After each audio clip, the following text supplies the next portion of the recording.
Yo, everybody, what is up? Q&A night. Jesus Christ, it's Jason Bourne. That's how we're I gonna just start it had off, to. That's how we're gonna start it off, I just had to. I guess it's fine. Of course, we got Jared and Fritzky in the building. What's up, my brothers? Hey. It's Fat Albert. I loved that show when I was a kid, dude. Or when I was smaller, should I say.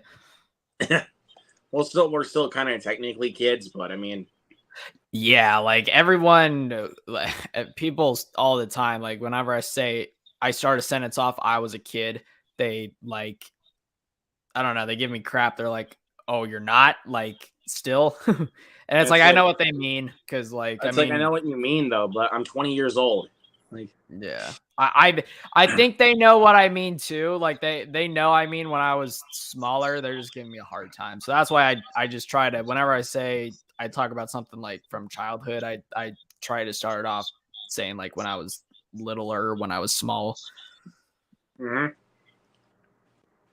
you go. But how you guys doing? Pretty good.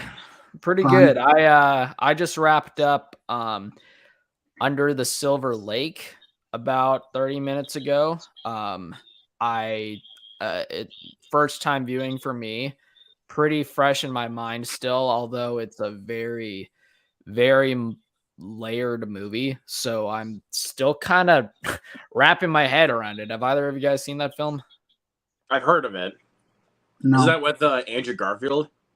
Yes. I feel like, I don't know about, I'm not sure on Jared. I feel like I would definitely recommend this movie to just anyone who likes weird movies, but Luke, for sure, you're gonna get something out of it. So I recommend that film at some point for sure. If I can either find it or anything like that. It's streaming. Oh, actually, you know what? I will give a warning. It is on HBO Max or Max or whatever, but I'm gonna say don't watch it on HBO Max. If you're gonna watch it, I recommend just renting it for like $3 because I started watching it on HBO Max and I was for some stupid reason, this is the first time I've ever had this problem with a movie on Max, but for some odd reason, it was cropped really weird. And at first I thought it was a choice of the movie, but then I looked and like I paused it, whatever, because I had to go to the bathroom or something. And then I looked like at pictures or whatever, like in between. I was like, wait a minute, the movie's not supposed to look like that. And sure enough, I rented it and I was like, are you freaking kidding me? I couldn't see the bottom half of the screen for like I was like 20 minutes in and I thought it was on purpose. So I was like, well, that's freaking stupid. Yeah. So, I mean, yeah, I might just have to go out and look for it more than likely. Yeah. So don't watch it on Max, rent it or buy the Blu-ray or whatever. Yeah. That was the plan. Like now that you told me that, I'm just going to go out and look for it. I don't feel like renting it right now because I mean, there's so many other movies that I've been renting a couple of movies over the past few days, because I've been trying to watch them. I've been trying to catch up on some releases I missed from this year. Like obviously I did Sisu, Beau is Afraid, and tonight I'm going to be checking out the movie called A Good Person with Florence Pugh and Morgan Freeman. I'm way behind. Oh, I heard about that one. I heard that movie's hard to find on Blu-ray, so like you can only get it online. So I'm renting it for cheap, and I'm gonna give it a try because I've heard good things. Yeah. So let's hit these couple comments. They're both from View with Drew, the MVP. What is up? What's your biggest Tom Cruise movie hot take? I don't know. I think I can tell you this though. I would say War of the Worlds is a really good movie. It's not bad at all. And I also would say I don't hate Mission Impossible 2. Everybody hates Mission Impossible 2. I wouldn't say I hated it. But people I talk to though hate Mission Impossible 2. Here's the thing. It's been a really long time since I've seen Mission Impossible 2, but I think like people are not, especially American audiences, they are not used to John Woo's style as a director, because if you've seen any of his other movies, he is a very over the top and crazy guy, like stylistically wise. Like he's basically the Michael Bay of Hong Kong, pretty much. Yeah, I guess like Steven he also, as far as American films go. Ooh, who do we got? I love Steven. John Woo. So Steven, I am the hello. fucking man. How are you, Fritzky and Jared and Luke? Doing good, man. It's good. great to see you. Good. I heard But that John being Woo, said- so I came a calling. He was like, John Woo. Yeah, no, I mean, for as far as American films though, the other one I can think of off the top of my head obviously would be Face Off, which Broken Arrow. I think, Hard Target. yeah, then there you go. But Well- those are before Face Off. And the thing is with Face Off, like, I mean, he has more, I don't know if grounded is the right word, but he has more like, I wouldn't call Face Off grounded either. no, that's That not what I movie was is gonna say. very, very over the top. Like, I was Yeah. gonna say that there's more movies that are not as over the top as Face Off, because obviously Face Off is like halfway a sci-fi movie.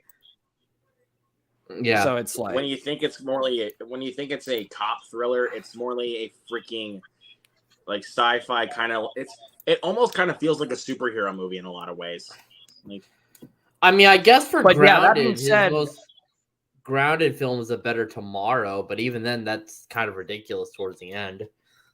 well, Right. yeah, but that being said, like, I think people just like, I think Mhm. Mission Impossible 2 gets a lot of shit just because they're just not used to his style. Like, he's just a very I mean, I don't freaking mean crazy Mission guy. Impossible 2 is just decent in my opinion. There's a lot of problems with it, but I mean, it's not bad at all. Like, Mhm. it really is not. Been a bad. long time, There's but I bad don't things- remember I'll tell you hating it. this: there's things in it that really do not make any sense, but as a film overall, it's fun. Like I don't. I hate haven't Mission seen it in Impossible 2. years. I can't comment on it too much. I have not seen it in quite a while. And even then, Oh, the way I here's a good saw one. it was on my. It's, Hewitt Drew's favorite Tom Cruise performance is Minority Report. Mine's Collateral. I like him as Vincent. I'm going Top Collateral Gun is and also Mission really good. Impossible. I'm going Top Gun and Mission Impossible. Those are my favorites for Tom performances. Cruise. Collateral's also my I'm- favorite Tom Cruise movie, I would argue. I mean, That's I fair. guess my favorite performance, and I don't know about, I don't really know 100% if this is really an answer to the question, but I will say that my favorite performance, I've said this before a couple times, but my favorite performance is Magnolia, and my favorite movie he's in is Eyes Wide Shut. So I guess like that alone is kind of a hot take, because I feel like everyone is gonna straight up go to an action film, and neither of those are action films. Well, I mean that's true, but still, I Right. mean, like they're still. I mean, Yeah, but I've heard people like those movies quite a bit, actually. I mean, I love Magnolia. Well- I really enjoy Eyes Wide Shut, but it's just I'm kind of more on the action side of Tom Cruise, if I really have to be Same. honest. Yeah. I would. So agree. that's what I'm Obviously, saying. with Like, Mission I'm not Impossible, saying Top that Gun, Jack Reacher, stuff like that. You know. yeah, but That's just that really being good. said, I'm not saying that the movies themselves aren't liked. I'm just saying that I don't think most people are going to would go gravitate with to that those as first. their answers. Okay, Yeah, that makes That's a better sense. way to say it. Um, I'm gonna they're probably going to think of Mission Impossible or Collateral or something along those lines. More so than in likely, the early Tom Cruise days, he mostly did drama. But And now comedy. his age, he did comedies back in the day too. but now Oh, he's yeah, doing War of the action. Worlds. Dude, that guy's freaking 61 years old, man. He's Keep the in action mind, star, dude. He's with the Mission guy. Impossible, I've only seen the first one, the second one, some of the fourth one. I can't remember if I've seen the fourth one all the way through, and Fallout. So I definitely got to get like a Mission Impossible sort of like marathon going along soon. Well, you We're gotta actually watch, going to do that pretty soon. I'm my doing a friend. watch along for Like next year. from 3 all the way to Fallout, it gets even better as it goes along. Like, Okay. but Um, I saw. oh, Dead like, and Reckoning I mean, on I saw Dead Reckoning on Tuesday, and I think for me personally, I'm not going to say this for anybody else. For me, I think Dead Reckoning is closely tied with Fallout. I mean, Fallout's still better, but Dead Reckoning was just wow. Yeah, I hear it's good.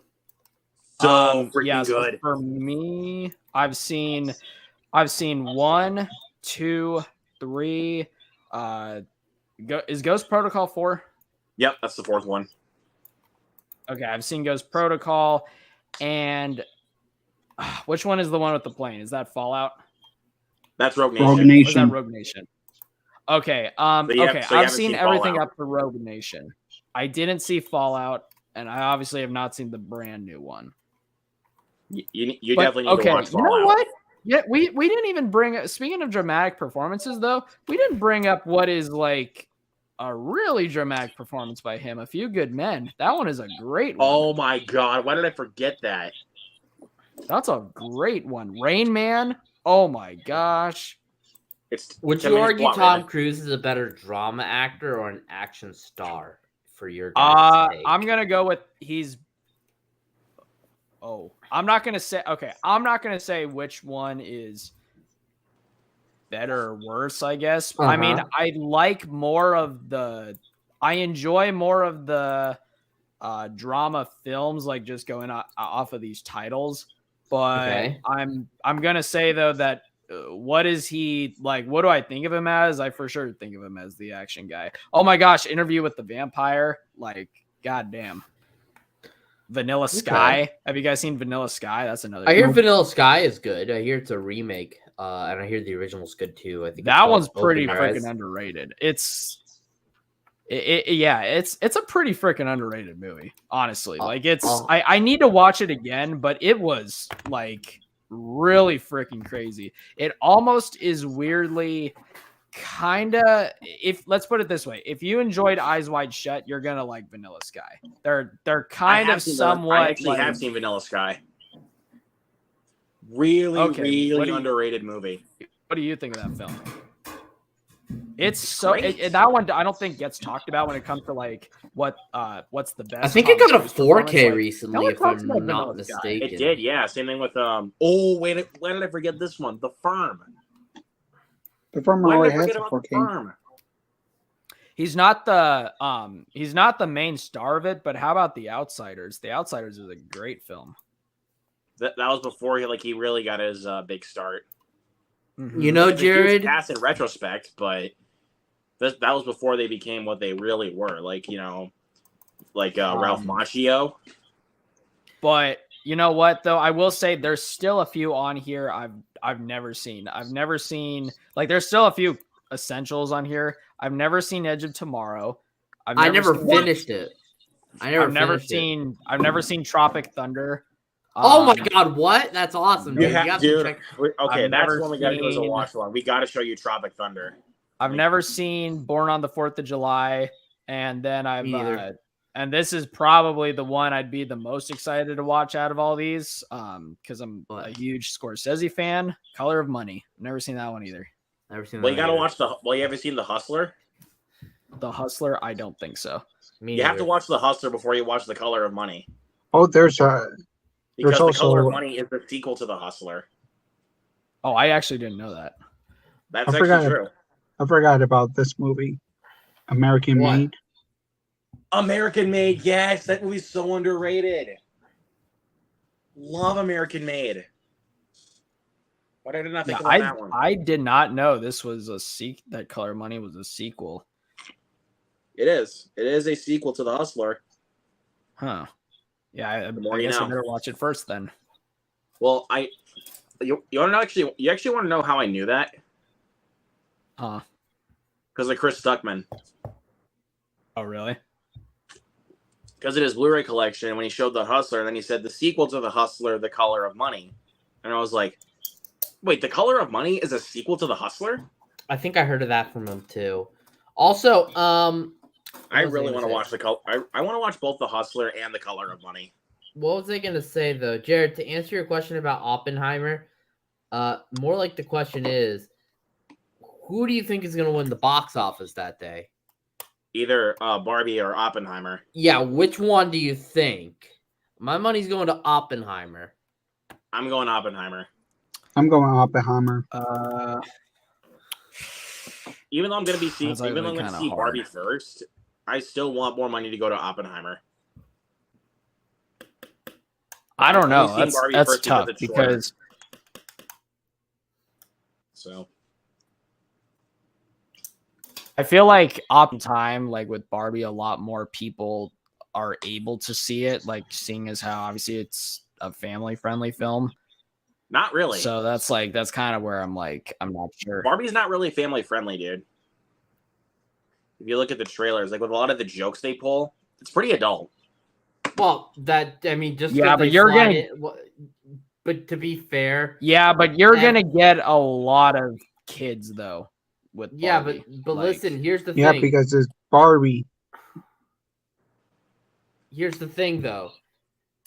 Every kid's media slides in adult jokes for the most part. So it's not like it's to the point where it's supposed to like turn people away. You know what I'm trying to say?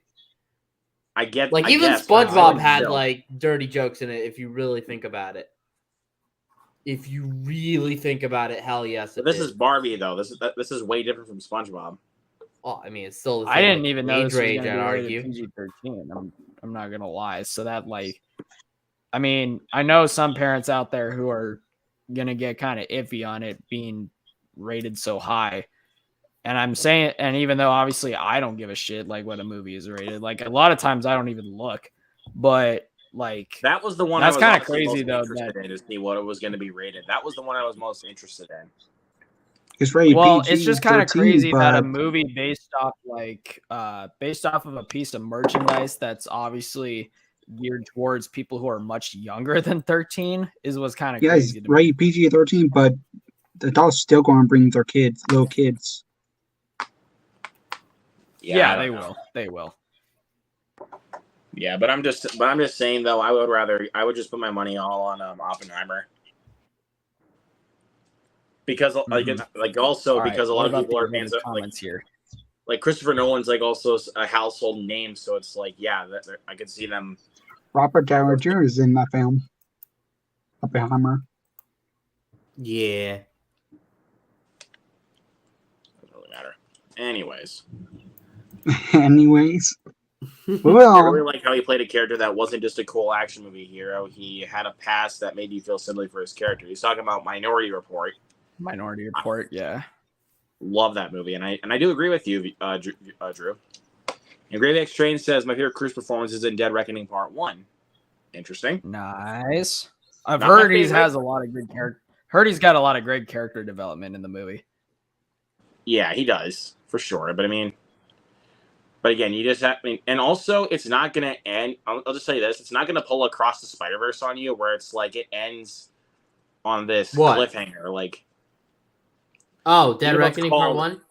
even though it's called Dead Reckoning Part 1, it's not gonna end on a cliffhanger. Do you think they're going to stop after Part 2? I mean, that's kind of what I was thinking, but I don't think they're gonna stop after that. Like, I think that's just gonna be the end of Ethan's story, more than likely. But we'll see. I mean, because I hear it's it's probably 3 the next hours chapter long. for someone else. I More mean, I than hear likely, it's 3 hours long. That's a tiny bit. I'm not trying to be a dick or anything like that, but I'm kind of getting a little bit phased out of the 3 hour long movie phase for an action film.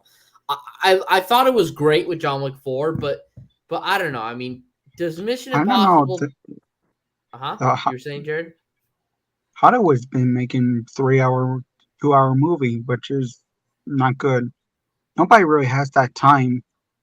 to It's sit not in even the just movie that. theater. It's that a movie can't keep up pace for 3 hours all the time. I mean, not every movie is going to be Endgame or John Wick 4. You know what I'm trying to say? Where it can actually keep you engaged for 3 hours. I mean, am I the only one that feels this way as well as Jared? Or what I about can kind you, of Luke? agree to a certain extent, but it's like, I mean, I'm trying to think of one that like. Beau is Afraid kept me engaged pretty much the entire time, except just the fact that, like I said, it's a bit too long, and it runs slow at portions. But I mean, like at least it kept me engaged most of the way through. Like, Honestly, the only part of Bo is Afraid that I think got like dramatically slow was the very end. I was like, why the fuck is this going on for so long? But other than that, I think the movie was very well paced for how long it was. Yeah, it kind of got slow for me at portions, but I mean, mostly it is well paced for the most part. But then again, it got slow at certain points. I think my favorite 3-hour film now is probably either Endgame or RRR. Maybe that one. I'm not sure. RRR is I probably would the best say 3-hour long film I've ever I seen in would my say life. Endgame or The Green Mile is more appropriate. I don't think The Shawshank I'd Redemption probably is 3 say hours. Let me Titanic see. For me, I would definitely say Titanic. Let me see. I forget how long The Shawshank Redemption is. 2 hours and 20 something minutes. Okay, so no, Yeah, then that wouldn't Not count. even close. But yeah, my favorite 3-hour movie is Titanic. I'll tell you what isn't my speaking of James Cameron, I'll tell you what isn't my favorite 3-hour film, Avatar 2. That movie did not even need to be 3 hours. That movie did not need to be 3 hours. And for the story it told, it really was not worth that runtime. But the third film's going to be 9 hours and it'd be a series. I would rather not. I like the world. I like the first film. I think that people, need to understand that every film is derivative to some nature. That's just how I feel. But I don't think Avatar 2. What's up, Jared? I feel like people who love the first one went to see Avatar 2 multiple times and put in the $2 billion and rub it in their face like, no, it's not overrated. So shut your mouth. I'm sorry, dude. I'm Yeah, really but- like, I'm not a fan of James Cameron's later stuff. Like, not at all. Well, I mean, that's fair. And I don't blame you. That's fair. I mean, I'm also not a fan of also his takes either as a person. There's one person that watched Avatar 2 over 50 times. Who? I don't know who, just some article says one person watched Avatar 2 over 50 times. Who the hell Not went to theater. the movie 50 times? That's a little concern. I mean, Like, it depends on They probably the got brain damage. It depends on the theater. movie. Like after the 50th time, they probably got brain damage. I mean, doing it in Like- like a span of a couple of months, that's kind of concerning. What are you gonna say, Fritzky? Yeah, in a couple of months, whatever. Because I was about to say, it really does depend on the movie. But even then, in a couple of months, like that's kind of crazy. Like I've for sure seen, Because there's a difference trying to think between of a good rewatching example. a film over time, multiple times, but to do it all within like 2 months, the same film. Like just going to the theater, like within a span of 2 months, just to go see Avatar: The Way of Water. Well, to see That's a any little film crazy. 50 times is concerning in 2 months. Because it's just like, I mean, that's the only thing your brain is that's thinking multiple about. times a day. That's multiple times a day. And like, what do you do for a job? Like how does your boss let you call out, be like, hey man, I'm going to go see Avatar 2. Can someone Probably cover for my shift?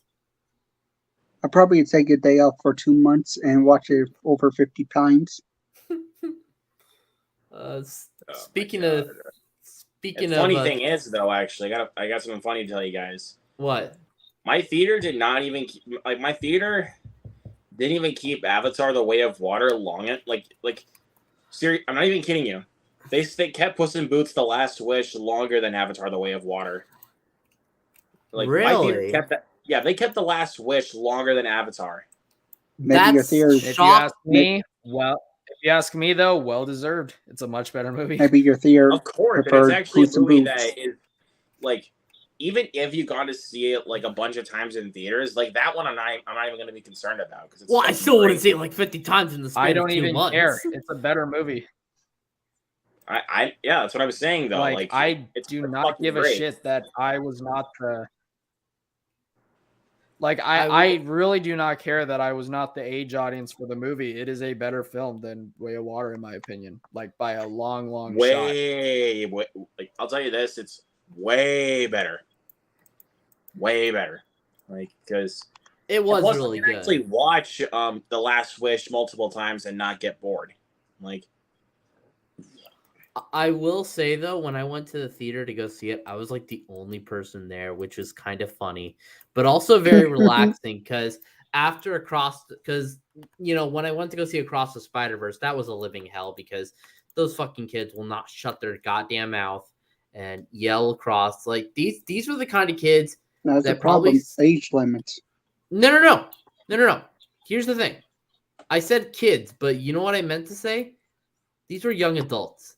This is how sad it was. These were like probably like kids or people around my age, or maybe high school seniors going to see Avatar.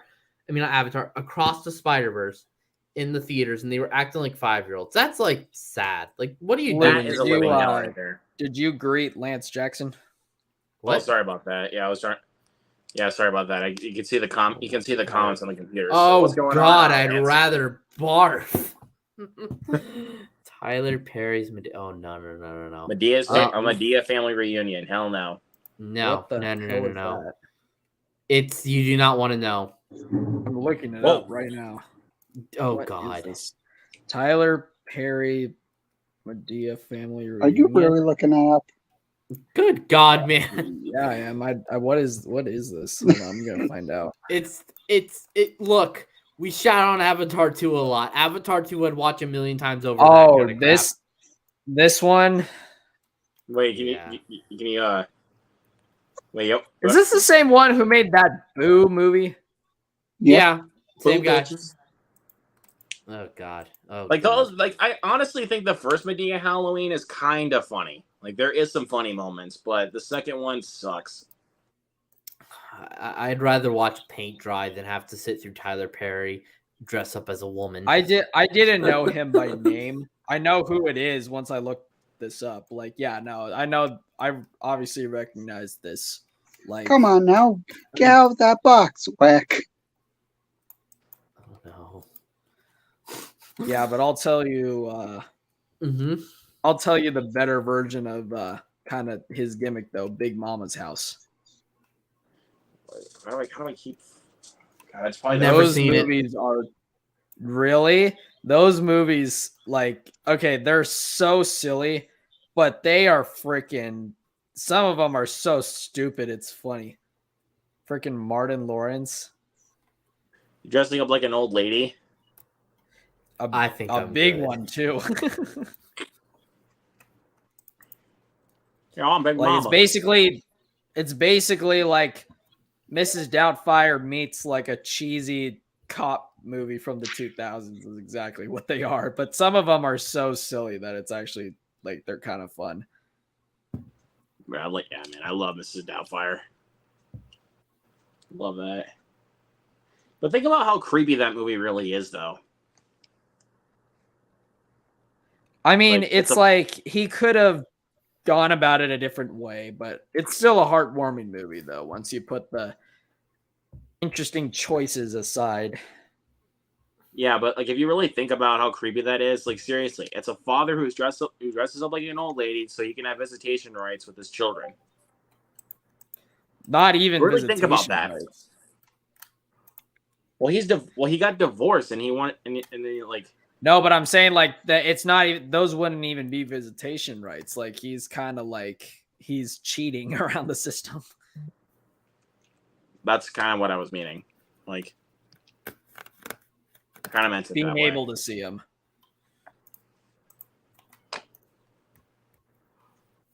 Yeah, it's creepy. Yeah, no, I haven't seen that movie in a long time, but that's a funny movie. I think you the would deny funniest it, part is when her Doubtfire. tits catch on fire. Yeah, I am you but deny it, Doubtfire. Does love Yeah, when he no. sticks his face to the cake after he Never loses seen his face mask. He's like, Uh-oh. Luke? what? What happened to Luke? What do What? you mean? I can hear him fine. Wait, what? What? I can hear and see him totally fine. I see him. Oh, there we go. Yeah, for some reason it wasn't showing on my end. I think Steven was just kind of tripping balls there. Pretty much, I yes. was tripping balls there. You're tripping. But, You're tripping 59 million balls. But hold on, guys. One moment. Yeah, I was like, Like, Knock, what's knock, going on? knock. Because I can't even tell the issue. But Yeah, no, you're good. you know what I saw recently in the theaters? What's up? What? I saw Nausicaa in theaters earlier today. I mean, not earlier Nausicaa? today, Oh, really? yesterday. Huh? I never heard of that one. Uh-oh. Never Oh no! heard Oh, of you haven't heard of that Nausicaa. movie? That's one of Hayao Miyazaki's earlier films. Oh, I didn't know that actually. I mean, I heard of Nausicaa, but it's just I never really knew about it though. Because when it comes to Sorry anime, about that. I'm not- Had to get the door. I saw Nausicaa: The Yeah, Valley it of was the Wind earlier. yesterday in theaters. Oh, I but- already had that. That's what you're talking about. Nausicaa. Yeah, there you go. The I do have Ghibli it. movie. Yep. Yep, I do have it.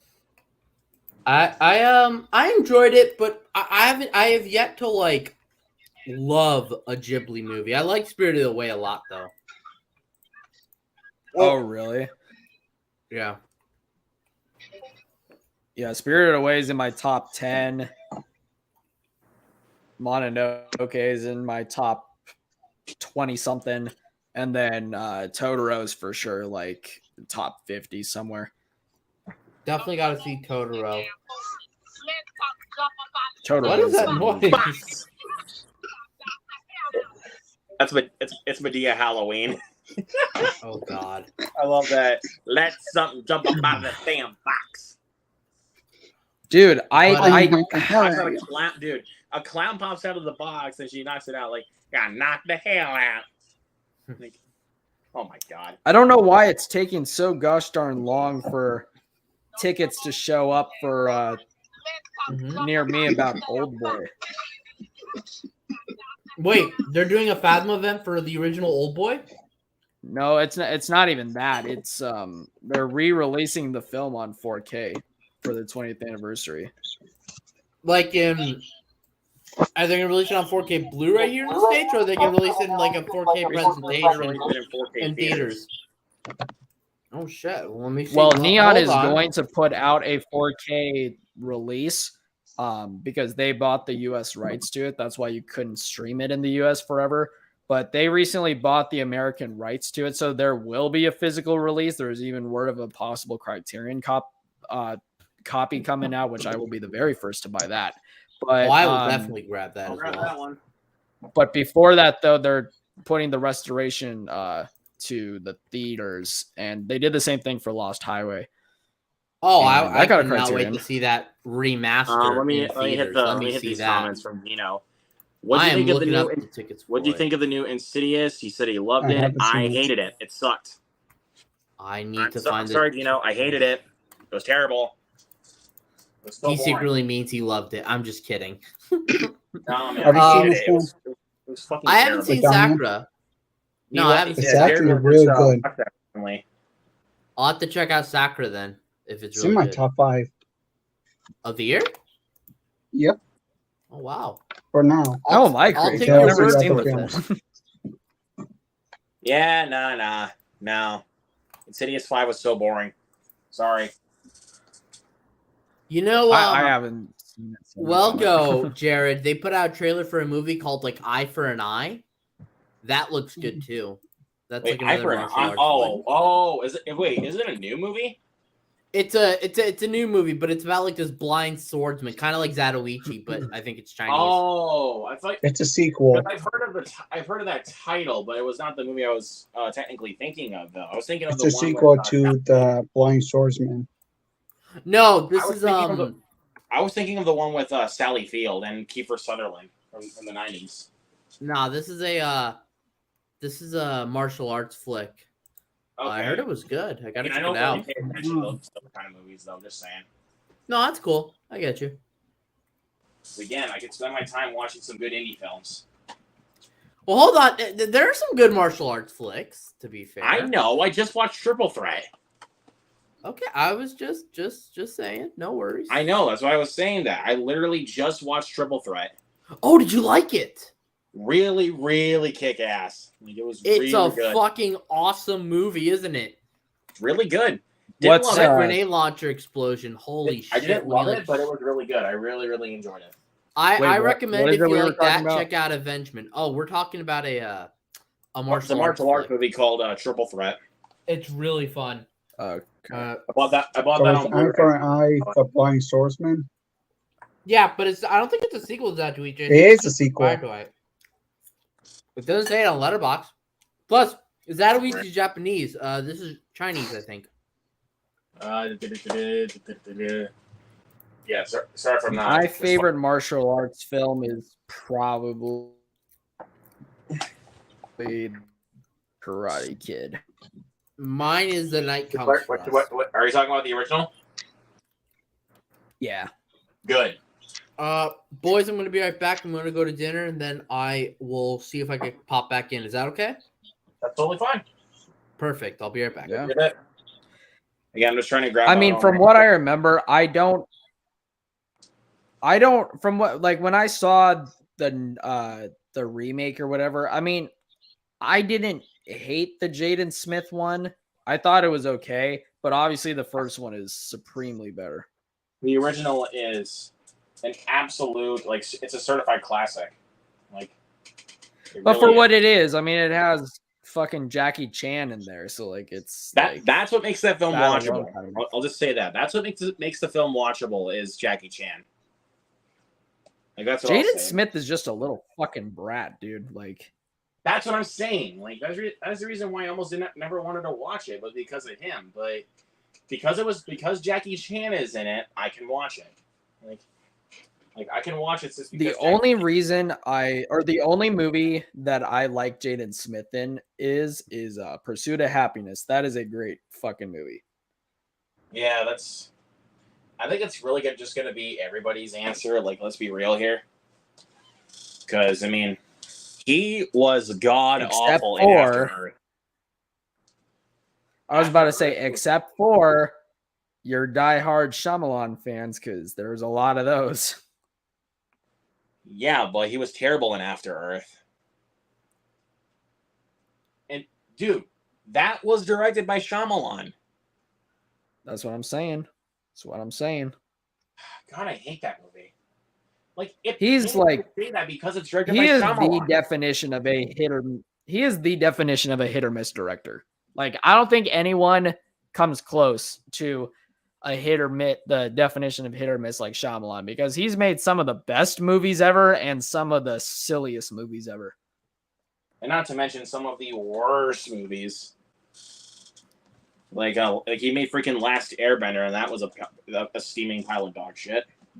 The masterpiece of dog shit.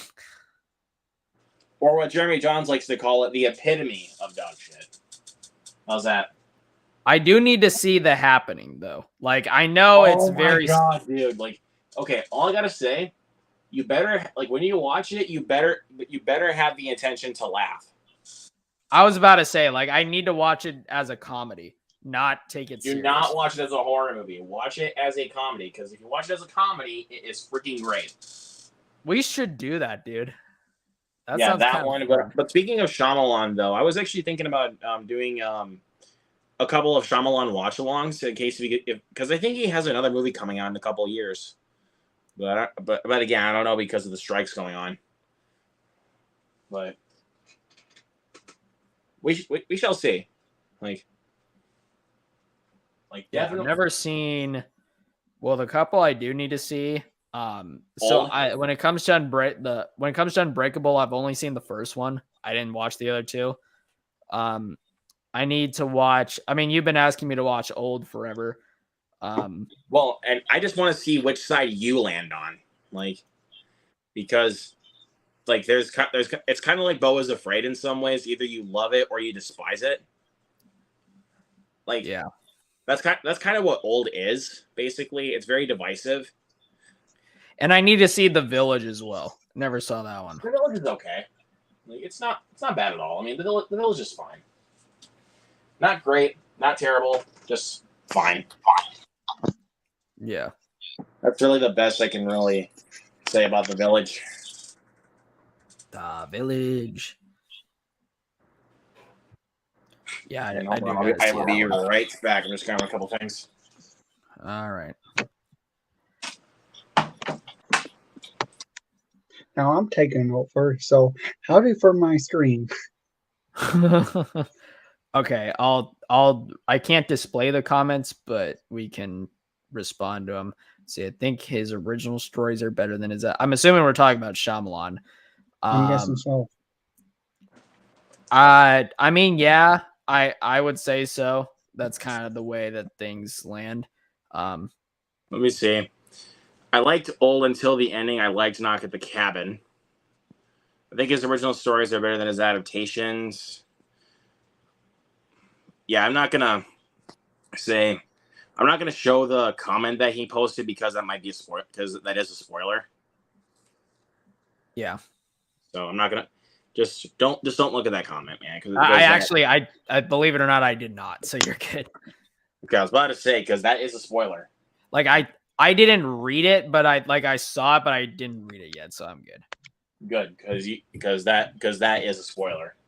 Okay, well, I will not So, look. yeah, you should be. Now you should be fine.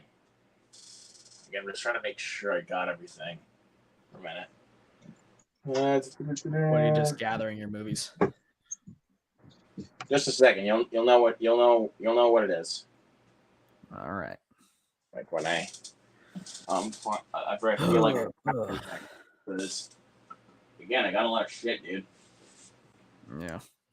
I really, And once you yeah. go through these, I am going to head out. I think dinner is soon. Are you gonna pop back in or not? Yeah, if you guys are still on, I'll join back. I mean, we probably will be. So Okay. man, so yeah, I think I got it. Yeah, hold on. Yet again, just gotta look. But I am going to I'm obviously gonna wait and watch these first though. Okay, I was just trying to make sure that I got them all. Cool. Because again, dude, as I said numerous motherfucking times, I got a lot of shit. So like you definitely gotta have look at least like 1 to 3 times. Make sure you got it all, you know. Mm-hmm. So I think yes, that might go. Okay, we should be good. So these are gonna be all my 2023 movies that I own in my collection. So I mean, I know we did this before, but I'm just gonna do it for fun. Yeah. So, and I think you have new titles too. So, well, I mean, that's what I was saying. These are all 2023 releases, like movies that were released this year. Yeah, but that's what I was saying. Like, I'm sure you've gotten new ones since the last time we looked. So, maybe I'm not quite positive on that, but tomorrow, since my mom is working from home, I might be able to go pick up the 4 new releases that came out this week that I want to pick up. And I think you might know which ones they are. But I was afraid. Yep. I'm gonna say. I was going to tell you that it's for something coming up on the channel. Oh, Scream 6. Yep. And the other 2, I'm not sure. They're both in my top 10 of the year so far. I did. How about this? I showed you one of the ratings a couple days ago. Oh. I know you already pointed out Beau is Afraid, but I showed that yesterday. Yeah, that's not what I was gonna go with. A couple days ago. I don't have my phone right on me, so I'm not gonna cheat, obviously. Okay, how's this? I think I explained this movie to you. I kind of explained it like I finished John Wick. Is basically what it is. Like that's what the movie is. It's a finished John Wick. A finished John Wick? No. Is it like Finland? Oh, Sisu. Yep. And then the last one, I'm not sure. Think of Think of a Judy Blume book. If you read one of those. I have not. But you said this is in your. Is it? Are you there, God? Yep. Are you there, God? It's Boom. me, Margaret. I got him. There you go. All right, now we can go through this. So, and so this first one I got you to watch. There you go. Missing. That's Really good right. movie. It's really good. Now this one right here. Yeah, it was good. It was surprisingly good. I was worried it was going to be too similar to Searching. What's the fucking one? Searching. about Yeah, I was Searching. worried it was going to be too close, but it's different enough for sure. And it got. I'm willing to say, I think I liked the protagonist of Searching a little more, but Missing got more creative and had a bit of a better story, I think. And it had I think honestly a better twist. Like Yeah, I would say so too. I think the only thing about Searching that and you know what I'm liked- meaning though. I'm talking about the final twist. Yeah, like I think the only thing about Searching that I liked more than Missing is the protagonist. There's just something about him that's really likable. Yeah, friggin' John You know. Cho. Yeah, And he's a likable actor. So I mean, I can't really say that I can't really complain about that myself. mm-hmm. So then this is one of a couple of movies that I want to do as watch-alongs at some point. But again, we're Okay. gonna put these on the polls after we do Scream 6. Renfield. All right. Nick Cage. And I will tell you this though. Did I tell you about like the gore for this? For The Renfield? gore? Yeah, no, did I tell you never about that heard at all or anything no? about the gore. No. Most of the gore is CGI, but there is still practical effects used in this movie, and I didn't really find the CGI gore distracting.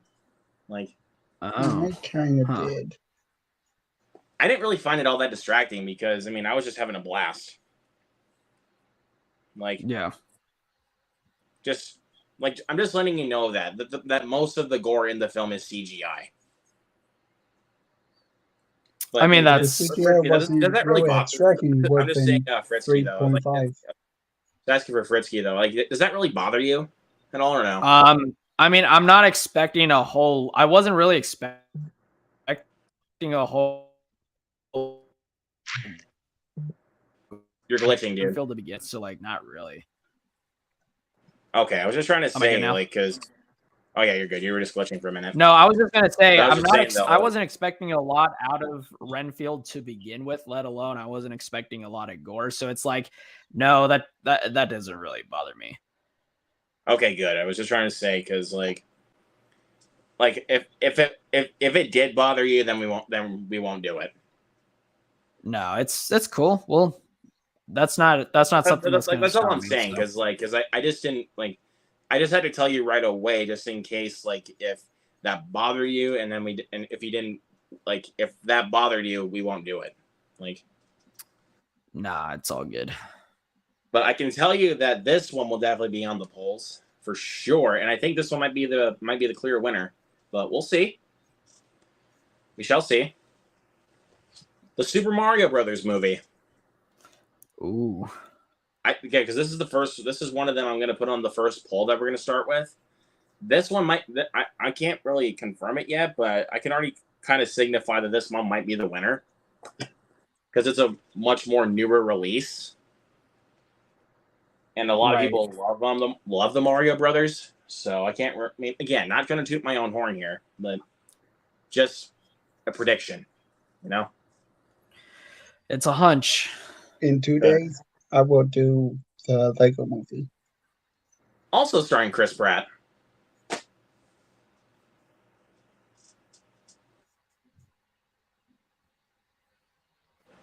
Sorry, just someone called me with someone with a no caller ID.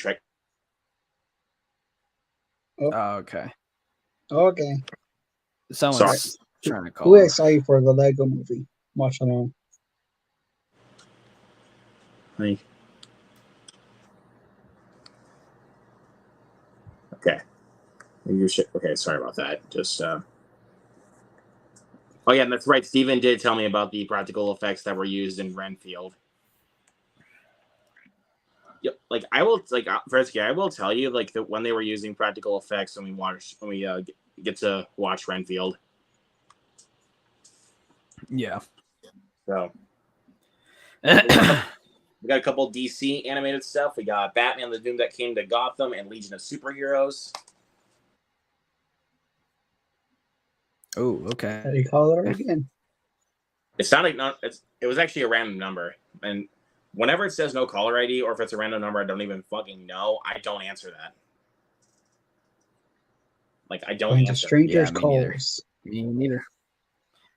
because I think it's stupid. Anyways, we got Magic Mike's Last Dance, aka Magic Mike 3. Yeah, don't make fun of me, you guys. Do not make fun of me. I'm sexy. Aha, I'm no, over I'm it. kidding. I'm I a don't grown care. man. I'm a grown man and I own a Magic Mike movie. Ha ha. Oh my gosh, it reminds me of remember in Daddy Daycare. I'm a man. I'm a full-grown man. I haven't seen that movie in forever, man. That would be a good watch along too. That's a great movie. We should start. I'm thinking sometime next year if we can. We should start like a watch along series of like nostalgic movies. Yeah. That'd actually be kind of fun. Like we can do Daddy Daycare. Have you seen Mr. Megorium's Wonder Emporium? No, I have not. That was one of my nostalgic movies. Like we can, like even if we didn't grow up with it, like we can still like pick like one, like for like one of you guys can pick a movie that you grew up with that you have nostalgia for, and then we can do that. Like and I will tell the viewers whose nostalgic movie it is of the night. Oh, yeah, that would be good. Yeah, Mine's we'll do that sometime. We'll do that sometime around movies. next year because we got a lot of plans for what we're doing for the watch-alongs for the rest of this year. I got a bunch. We got the polls to do. We got Halloween movies to do. We got Christmas movies to do. You guys shoot the shit for a minute. I got to go piss really bad. I'll be right back. All right, we'll wait. That man needs to take a piss. What the fuck you doing here? You're taking a piss. Kingsman?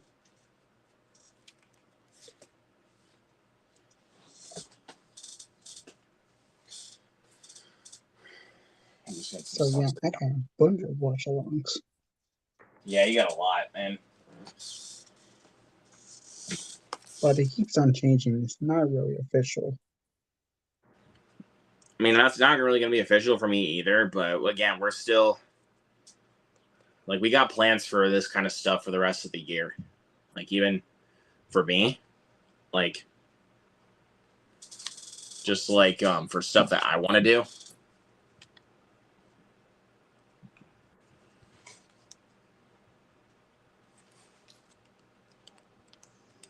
Because we got a lot of movies I want to do for Halloween, and also we already got like 2 movies that we got planned for Christmas,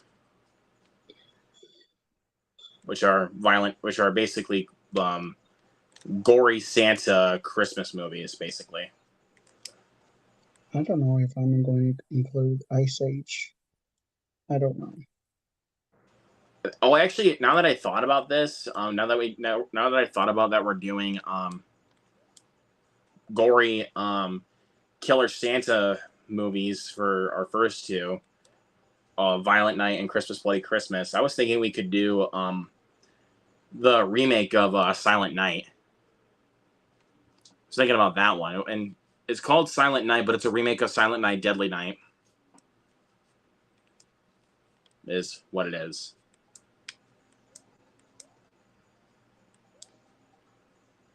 Have you seen Silent Night? Nope. What was That the movie. original? So you've only seen Silent Night, Deadly Night? Nope. Well, if you watch Silent Night, Deadly Night, then you got to watch Silent Night, Deadly Night Part 2.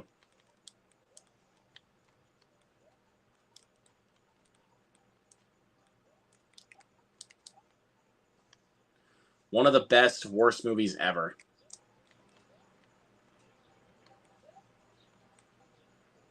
It's It's bad, basically but it's good. yes, that's kind of what I mean. Yes, but frick. Just playing some Mario while we're waiting for Frisky. He said shoot the breeze, so I'm gonna play some Mario. Whenever I get season, I am back. All right, there he is. I was about to say, I was just, I actually had an interesting idea for another movie for a Christmas watch along. Yeah. The remake called Silent Night. It's a remake of Silent Night, Deadly Night. I've never seen either of them. Silent here. Night is gory. Like, it is really gory. Oh, really? Yes, That's- I watched it it's- during the Halloween Actually, season it sounds during like a lot of COVID. fun. It was bloody. Like, It's Ah. the same. Yeah, I'm excited to watch these Christmas horror films. well, Violent Night's not really a horror movie. No, not that one, but Christmas, Bloody Christmas, and And Silent Night. Silent Night. I would like to also watch. So tell me, so do you like the remake more than it sounds? Yes, I do. I mean, I do like the original Silent Night, Deadly Night, but I can't find a way to find it on Blu-ray though, because like any way I find it, it's mostly pretty expensive. It's the same with the sequel, Silent Night, Deadly Night Part 2. Because I have the collection that has 3, 4, and 5, and I'm just like, well, why can't you just put 1 and 2 in there? Yeah, that's kind of weird. So, but I mean, I was mostly leaning towards the remake, to be honest with you. So again, like in regards to the Silent Night, Deadly Night movies, I was leaning more towards the remake. Sounds good. I could watch the first one like on my own time, like maybe a little before. and Yeah, then watch but we definitely got this one planned up right here. I'm excited. Oh, yeah. for that. It looks good. This movie is fucking wild. It is wild. I mean, it's to be expected though because it's a Joe Begos movie. So, oh yeah, speaking of bloody good times, yeah, Hell yeah. John Wick Chapter 4, baby. I can't really, I don't know if I can firmly say that this is my favorite in the franchise. Like, it's still competing with the first one for me. It's honestly, I mean, they're all so fucking good. It's hard. I know, but like for me, like it's kind of teetering between either the first John Wick or Chapter 4. I think it might be between 3 and 4 for me. 3 is my least favorite, but it's not really saying much though because it's still great. That's me with 2. Like 2 is my least favorite, but it's like by a freaking hair, if even that, maybe even half of a hair. It's not even, again, like I said, it's not even by much because it's freaking John Wick. Did you read the comments from Craig here? Yeah, he said I saw that. He said, "Hello, and those Silent Night, Deadly Night movies suck." The first one's not bad, but the second one is one of the worst. One of the best worst movies ever made. 3 is terrible. 3 is one of the worst movies I've ever seen. 4 is definitely better than 3, but still terrible. 5 I have not seen. So many. Oh my gosh. I've not seen the 5th one, but I have seen the remake. You should put yourself through some Well, that's torture and watch the 5th one. I don't know. there's We'll 6. see. I heard the 5th one's a lot better. Like, Oh, really? I heard the 5th one was a lot better than 4 and 3. Hey, but speaking of horror sequels, though, you know what I needed to watch? I need to watch Hellraiser. The remake? Yeah, or reboot or whatever it's supposed to be. The 2022. Reboot, remake, it's the same kind of thing. So I don't. Yeah. But I'm usually able to call it the remake. I need to watch it, dude. I still haven't seen it. Yes, you should. I mean, and what the original doesn't really focus much on the Cenobites. You mostly get them towards the last 10 minutes. You get a lot of that in the remake. We have another person in the chat. Yep. Let's see. 4K King. What's up, dude? Long time no see. Yeah, where have you been? Gotta get you back on Party the channel people, at some I'm point, not- man. I'm not a party person. Wait, scratch that. I am. Well, you're here with us, so you're technically a party person. Son of a bitch. Anyways, I'll continue. We got Marlowe, not very good, but I have it. Oh, here we go. This is better. Knock at the Knock at cabin. the cabin. Knock at the Cabin, the Steelbook. It looks really good. Yeah, And the steelbook is going in places. Yeah, it's actually pretty. Also, kind of going out of print. What? It's kind of weird. I don't know how. I do not know how the Steelbook is going out of print. We just last stream we saw it on stream. Steven. Yeah, Steven was showing us like a price for this, and it was going for a lot of money on eBay. Like $40 to $50, sometimes $100. Yeah, this Steelbook is very much so out of print. But Frisky, I'll tell you this though, I got Jared to watch it. What'd you think, Jared? It's good. He gave it a 4 out of 5. Oh, good, good. That's where I was like, thank you. Yeah, it's a pretty good movie. It's very weird too. Like, I'll tell you that. It's very weird. It's a good breath of fresh air from Shyamalan though. Like, it was a really good way to start off the year. Well, I mean, we had a good January as well. Like, we did have a good January until we got to Fear, which was fucking atrocious. Like, we had, I mean, look, this Megan, isn't. we had a man called Otto, Plane, Missing. Yeah, we had those in January. Those are all good I mean, movies. look, this isn't 2022 or anything. Like, I think 2022, like, as it stands, is still like the most freaking stacked it's been in a while. But like, oh my gosh, though, like, it's been a pretty dang good year, though. Yeah, so far it has been. I mean, half of it's been really good, but half of it's been kind of missed for me. Like, because I've seen a lot of movies already. I don't know. The summertime, a lot of movies are misses. Well, it kind of depends, though, because, I mean, so far, this summer's been decent. Like, because Across the Spider-Verse was awesome. Rise of the Beast was good. Elemental was good. The Flash was okay. Indy 5 was Mission good. Impossible is your film of the year so far. Oh man, It is. then I would call Summer better than decent, dude. I mean, decent is like where it's like, but if you had, But I'm like, saying, though, like, in multiple- regards to some movies, though, because, I mean, I didn't really care that much for The Flash. And everybody was fucking hyping that movie up. I never cared about that movie to begin with. And it's Like, already I been wasn't pulled by talking about many you, man. I theaters. already know you don't even give two shits about that movie. Like, I wasn't even referring to you. Wait, but you know what? I have to ask though. Oh wait, we also have Craig in the chat as well. Said something. Yeah, he said, I don't can't know. handle. What does he mean by that? I can't handle the back of Batista's head. Oh, but What? His oh, shaved okay. head. I was like, I Yeah, wasn't his shaved understanding head, what there you're you saying, go. but okay.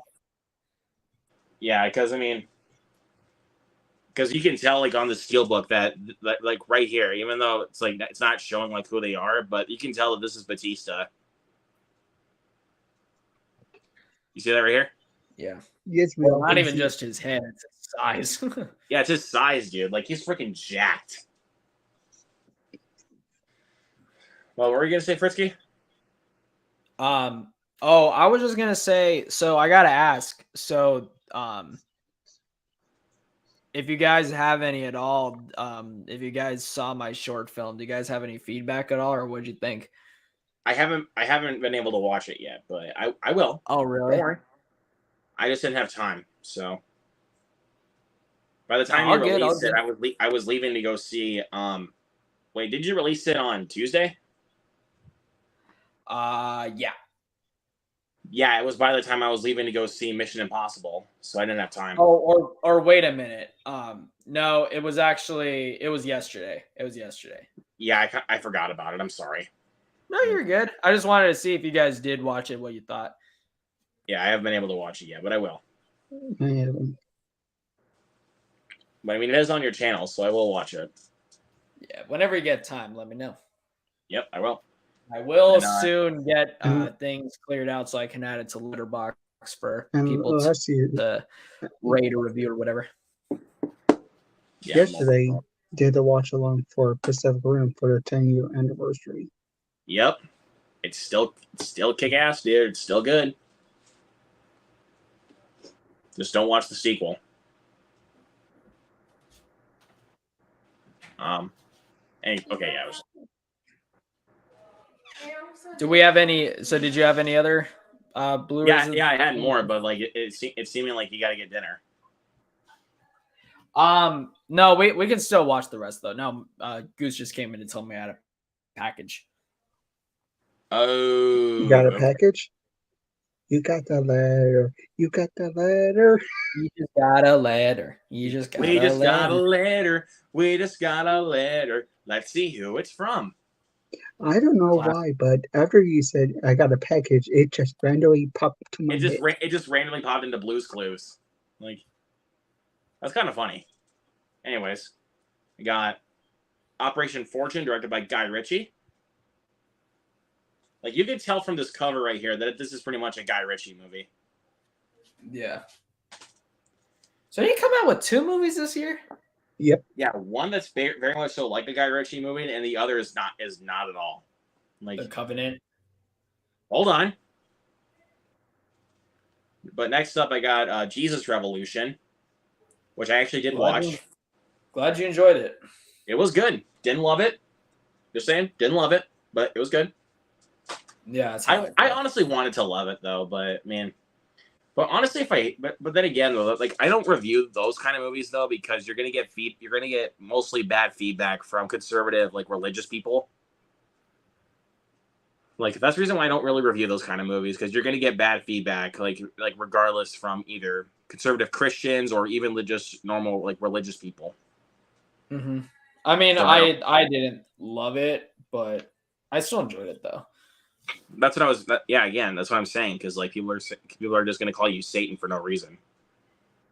Like if you give those kind of opinions like about a film like that, even look at Nefarious that caused Cody Leach a lot of controversy. Like, did you know about that? No, I did not. Yeah, the movie Nefarious with Sean Patrick Flannery caused him a lot of controversy.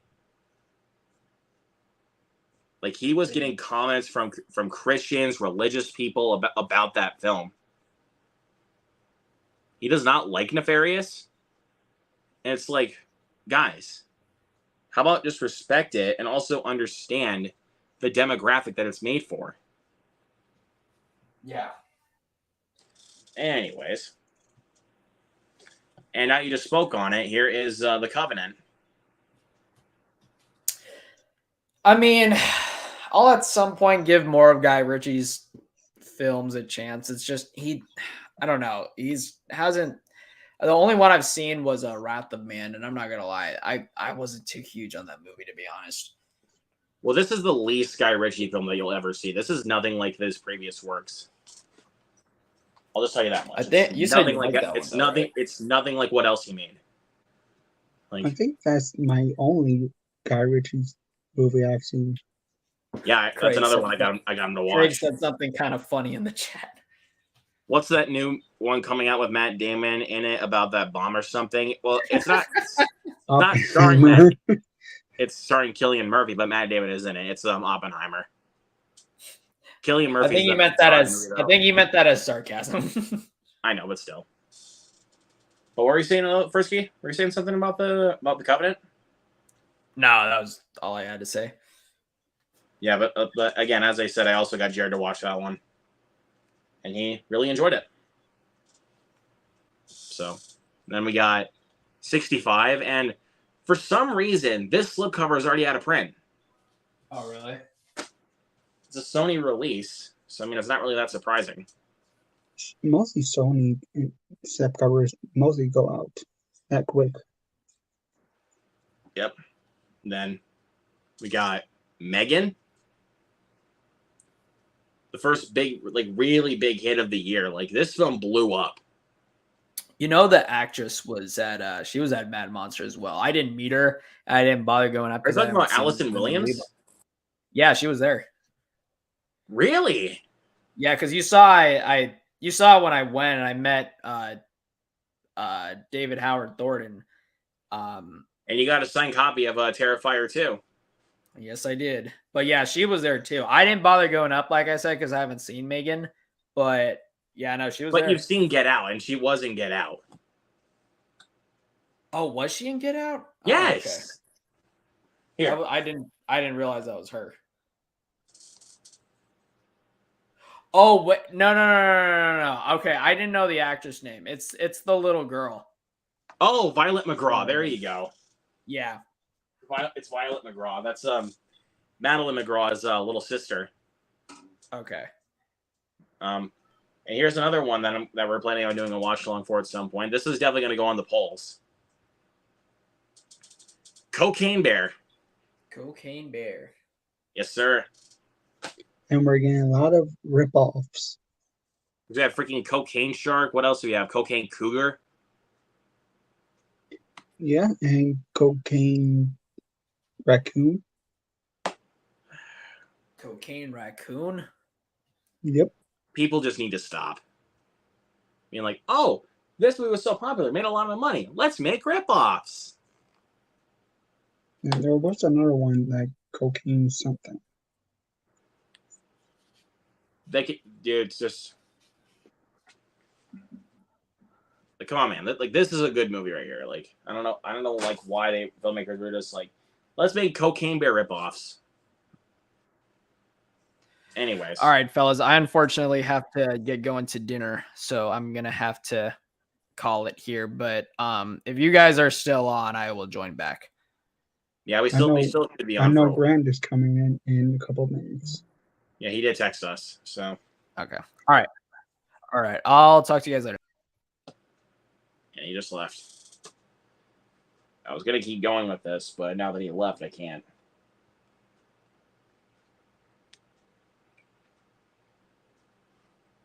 So I gotta wait till he gets back. So.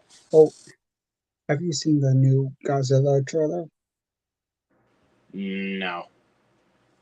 Yeah, apparently there's a new Godzilla film coming in December. Yeah, they shoehorned that already, dude. They shoehorned that shit.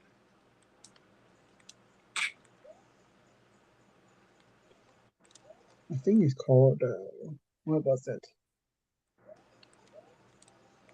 Godzilla Minus or something like that. I don't know. Nor do I really care.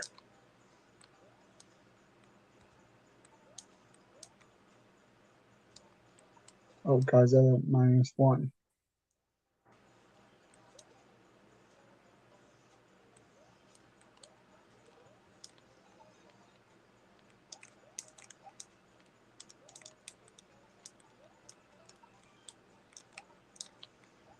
Oh, hold on. Depending. There he is. I might Son get of a CJ. bitch! Did I miss Alex? Yep. Yes, you did. He'll be By a back in a couple while minutes. though. He'll probably be back while we're still alive. Okay. Yeah, you missed it by a couple minutes. Okay, now I need to. Yeah, missed it by that much. I need to. You guys seen Get Smart? By Yeah. the way, rest in peace, Alan Arkin, you freaking legend. Yep. So I just figured out a new life hack. So my internet has been shit the last day. Charter Communications or Spectrum, I guess whatever the hell it's called, terrible. So what I'm gonna do is, because my thing is unreliable, I'm gonna have to remember before we start the stream to hotspot my phone and use the 5G on my phone and hope to God it lasts for the butt-numbingly long time it's going to take for everyone to do their list. Because I mean, for me, it's not really going to take that long. I'll just give like quick, brief thoughts. Like, yeah, well, me too. But I'm saying we're going to have like a lot of people on there. Yeah, the first one especially. We're going to have Tracy and Alex are not going to be on the worst one, but everyone else is going to be on the best one. In fact, we might have to. Somebody might get bumped if Zach Milne can come, because I don't know if he's coming or not yet. But if he does, I'm sorry, guys. Someone's getting bumped. I'm just gonna say this: you're not bumping me. Like, No, I'm not bumping you. You're my co-host, but we might. I mean, duh. Well, I told Alex, like, you don't mind being an alternate, do you? And I said the same thing to my buddy Ben. He might want to join in for the best. And I said, you don't mind being an alternate, do you? I'm like, no. They said they Well, I didn't. cannot join because I haven't seen a lot of movies. Yeah, Blame that on me. but you're gonna contribute, Jared, because you make the thumbnails, and we're gonna credit you on camera for the amazing. Exactly. thumbnails I mean, you make. that's You're a part of the crew. By the way, if you notice on my fancy new second channel, by the way, viewers, I have a second channel. If you already subscribed to me at the first one, go subscribe to me at the second one. I have put all of most of your channels under on my about page as the Popcorn Crew. So I've put There you you go. guys on my official. I So already that my did the. subscribers will subscribe to you guys. I Hopefully. already made the thumbnail for the Good Burger. Yes, you did, and we're going to do that. So, did you guys watch? My friend sent me. I might actually have to rope my buddy in, and if that's the case, we cannot curse at all because he doesn't like. He is G rated to the extreme. But he also is here on YouTube. Because that's like one of his favorite movies, and so if we watch it, we might have to get him involved. He sent me the Today Show, I guess, did a piece on Good Burger too, and they had like a set visit. Did you see that video? It looks no, I haven't. really good. Like they updated the Burger Mobile, like they pimped it out and made it look like all like brand new for the new one. I'm gonna have to see what that looks like when we get to the movie, or unless they drop the trailer. Like, I feel like we're gonna get the trailer during Comic-Con because it's gonna have a panel there. I feel like that's when they're gonna release it. I don't yeah, but they're know. not having any Marvel or DC in the panel though, which is weird. They aren't, but they're having a Nickelodeon panel. They're going to do, I think, the first screening of Mutant Mayhem at the panel. Yo, dude, only a few weeks. I'm going to get my ticket when I have another A-list to get. I don't know. I'm still wavering whether to see it in 3D or Dolby. I'd probably go see it in Dolby. Well, I mean, I'm gonna you go want to with see it. the animation pop on the best way possible. So I mean, Dolby will probably be the best. Dude, that's gonna we're getting Ninja Turtles and the Meg 2 in like the same week. That's gonna be quite crazy. I can already like predict this that Ninja Turtles is gonna be way better. Like, oh yeah, 100%. But I'm just I mean, saying, dude, like they're taking a lot of inspiration from Spider-Verse. They're actually also actually culminating what the turtles are supposed to be. Well, Not oversized adults. They're teenagers. So I just got back, as you all know, from my trip, and I got to see my dad, which was very nice. We were at the movie theater going to see Indiana Jones, which, by the way, is good. Yes, So thank you. people need to stop. It's not. Okay, maybe it's woke. It's not. But okay, People need to stop woke using is that not term. a bad thing. Damn it! People use that term way too much. They pretty much just call do. everything woke. By the way, I also want to say this on camera. I feel the need to make a disclaimer, if you do not mind, to any viewers that have crossed over. Sound of Freedom was a good movie. I stand by that. It's still. I want to check that out, but again, I don't. I just need to be in the right mood to watch it, though. I That's the thing. stand by. It's a good film. However, and I've met the man, and he seemed very nice. So this is all the more disappointing. After researching Tim Ballard a little more and hearing some of the things he said, yeah, the guy seems to be a little bit full of shit. I can't quite accurately say if the movie is an accurate biopic of this guy's actual work or not. So, because of this, the movie is still a good film. My score still stands, but I kind of don't endorse the guy it's about anymore. Unfortunately, it's too bad. Yeah, But I can tell you this. He's kind of a right-wing crazy guy too. Yeah, but I can tell you this though. That Thursday, but next Thursday, I'm gonna go see Barbie. Like, oh, I'm seeing. Not only am I seeing Barbie, I told my sister that I'm seeing Barbie because she's staying with us, and she said, "When are you seeing Barbie?" And I said, "I'm seeing it 20th." I'm like, "Can I come?" I'm like, "Yeah, of course you can come." And then she said, can someone else come? And he goes, yeah, of course. And she's like, Mom, we're seeing Barbie. So we're going to go as a family to see Barbie. I told That'll ya. be I interesting. Like, told ya. And Friday I'm seeing Oppenheimer. Sadly, I will not be able to do the Barbenheimer double bill, but well, I'm not going to do that either because that honestly would be kind of ridiculous for me. well, and the other, mostly for me, I was gonna do it, but the thing is that it was more of scheduling because I really want to see Oppenheimer in IMAX, and because of how long Oppenheimer is, I need more time of the day to watch it, and it's not very. I without having to be up until 12 in the morning, I'd rather not have to do that just to do this silly meme. So I would have to. I'm gonna go on the 22nd to go see it, like in the afternoon. By the way, I'm gonna be seeing a movie kind of sort of early on Saturday What's that? because my local art house theater, it's about 45 minutes away, but it's one of the few theaters that got it. They cloned Tyrone, the new Netflix film. I'm gonna be checking out Saturday in a movie theater, so that'll be really fun. Nice. That'll be interesting. A week early. But I was gonna tell you, have you heard of this movie called Dumb Money? Yeah, in fact, I saw the. I got that trailer in front of Mission Impossible, and I was like, "This actually looks really good." I got the trailer in front of No Hard Feelings, which I really liked. I'm glad you liked it. Yeah, like I was just bored on Sunday, and I was just like, I want to go to the movies. And I saw that they were going to get rid of No Hard Feelings on Tuesday since Mission Impossible was coming out. So I was like, you know what? Let's go see this. And I was like, okay. You know what? I now want to see. You know who's a star after this movie? Andrew Barth Feldman. No, not enough people are talking about how good he is in this movie. He's sort of the heart of that movie. He's very good in that movie. I mean, he is, yes, but I mean, a lot of people are but trending for Jennifer Lawrence because like she hasn't been in a movie in a while.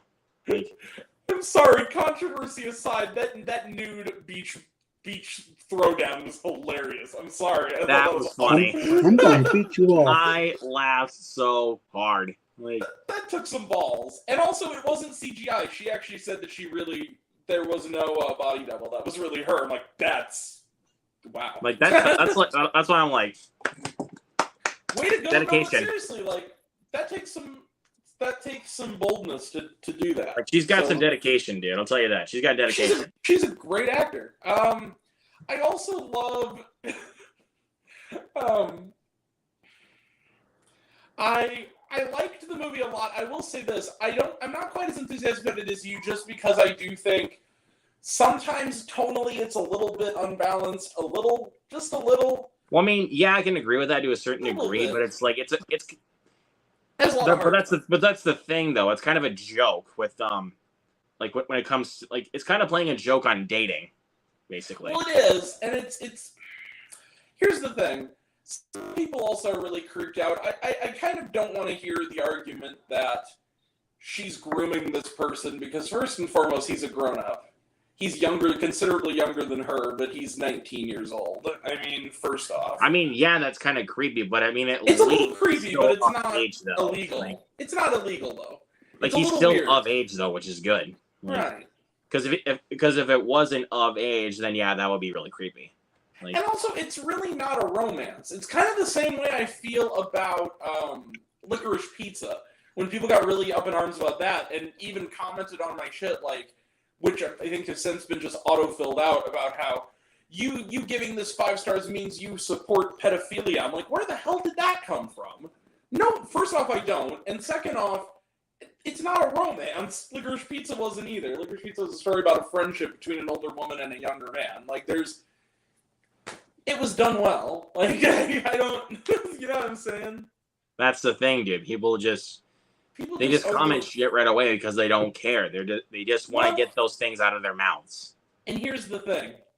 They only watch the trailer.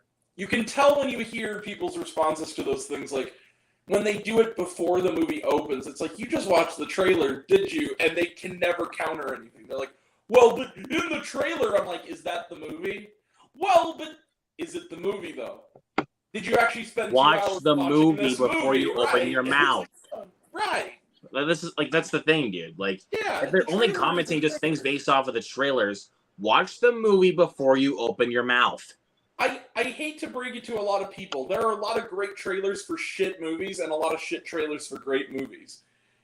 Trailers are not necessarily always the best judge of how a movie's gonna go. Like, again, because you mentioned it, I know it's too late because it's out of most theaters. It's out of my theater, but when it's available to rent, The Blackening. The trailer kind of sucks. The movie's great. I guess this isn't really a spoiler. It's on my list.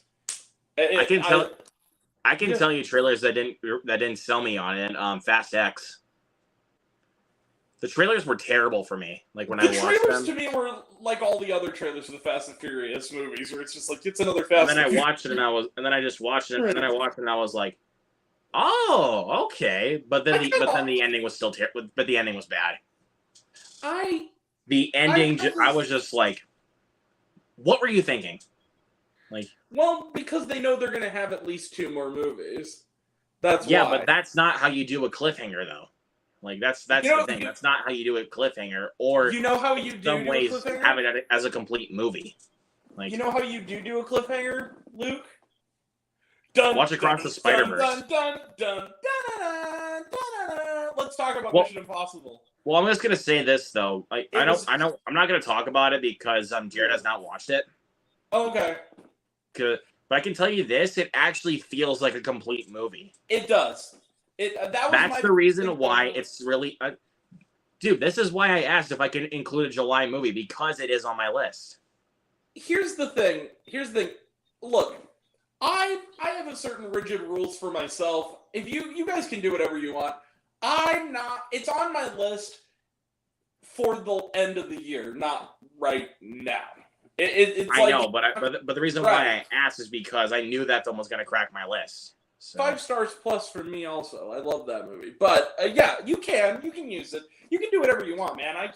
I'm not gonna. But I think you're just speaking on like your standards, like right, like just including it on your. But our list though doesn't matter. Right. Like everyone has their own criteria. Like Becca is putting. I know this for a fact. Somewhere on her list is I like movies. That would absolutely be on my list too because I've seen it and it was terrific. It would be high on my list, except it's still only available in Canada. It's not been released in the United States yet. So I feel like in my personal criteria, but since Becca lives in Canada and could see it in a movie theater or on streaming, that's fine because she can see movies we can't yet. You know? That's why I'm glad that like Blackberry is going to be on my list because I actually got to see it in a U.S. theater because it got enough attention that someone picked it up and put it out in a limited number of theaters, but in the U.S. Hey Zach, you coming on Tuesday or what? See, it says Turtles, but the Meg 2 is going to be the Mayhem. Okay. Same Meg, old chum. Best tagline of the summer. Well, yeah, the Meg, I'm not looking forward to that one, to be honest with you. I'll see it, but I'm not looking forward to it.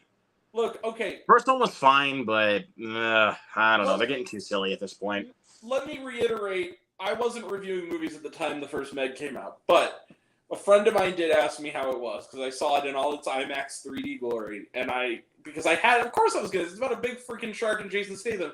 Came out and they said, what did you think? I'm like, look, is this the most emotionally deep movie ever? No. But here's the thing. I paid to see a giant prehistoric shark get punched in the nose by Jason Statham. I got that in 3D. I got that. Yeah. Thumbs up. And it didn't. See, for Zach, he says Barbie on Thursday. He'll have to see Oppenheimer until probably Sunday because he'll be out of town. Dude. I'm gonna have to see Barbie first because it's shorter. Like. Well, and here's the other thing. Do you guys? Zach, yes. Yep. Yes. You had me at Margot Robbie. You kept me at Greta Gerwig and Noah Baumbach. Well, and also you kind of kept me at Ryan Gosling being Ken. Well, and the rest of it, and also the fact that like half the cast of Sex Education are playing Barbies and Kens in this movie. Like you got like. Well, then you also got Will Ferrell as the corporate of Mattel. Like, yeah, and you got like Connor. Dude, that is awesome. Yeah. You also got Michael Cera. Simu Liu, Kingsley Ben-Adir. It's a good cast. I mean, it's Yeah. Michael Cera. It's nice seeing him back again in a live action movie. It's been a bit. Been a little bit, yes, for sure. Yeah, But like I that can he's playing kind out. of think. But I can definitely also say that since my theater is going to get Haunted Mansion, I'm going to go see that for sure. I already got my ticket. That's another one my sister wants to see. I'm actually really excited for the Haunted Mansion. Me too. It looks. A lot of really people good. are talking shit about it. And I'm like, guys, wait till the movie's out. It actually might be good. You know what I love about the trailer? Because I saw the trailer in front of Indiana Jones with my dad, and I said I've actually gotten that trailer a few times. I've gotten it a few times since, but that was the first time I saw the. Let me see if I can. I have So let me see if I can find the ones I got it for, because I always keep a list for that. Well, while you're doing that, so it's Justin Simien directing, who did Dear White People, the show and the movie, which I love both. And I'm watching this, I'm like, man, Disney gave Justin Simien like north of $100 million to make Dear White People, but PG in a haunted mansion. I'm in. Yeah. It's like this. You can tell it's going to be a comedy, a very kind of dark comedy, but it's going to be creepy when it needs to be, and it's actually going to be legit, like a kids movie with balls. We need one of those. It's been a while. And it's PG, and also it's PG-13. Is it PG-13? So it is Okay. PG-13. That's the thing that irks me, though. One element of that irks me, though. Okay, so That's still good, but that's still kind of good though, because it's at No, least it shown that is. it has balls. no, it is, but here's why it irks me. So this has been in development hell for like 12 years, something like that, after the Eddie Murphy one, which I still like the Eddie Murphy one. It's childhood. It's a childhood. Guilty pleasure at best. Yeah, but it's like a childhood Halloween movie for me. And they've been working on it. One of the longest people to work on it, because they've changed directors and changed stories and script. You know what I mean? It's gone through a Yeah. lot.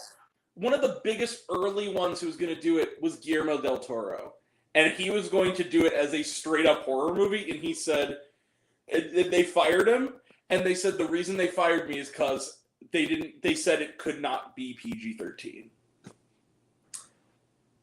So think about that for a second.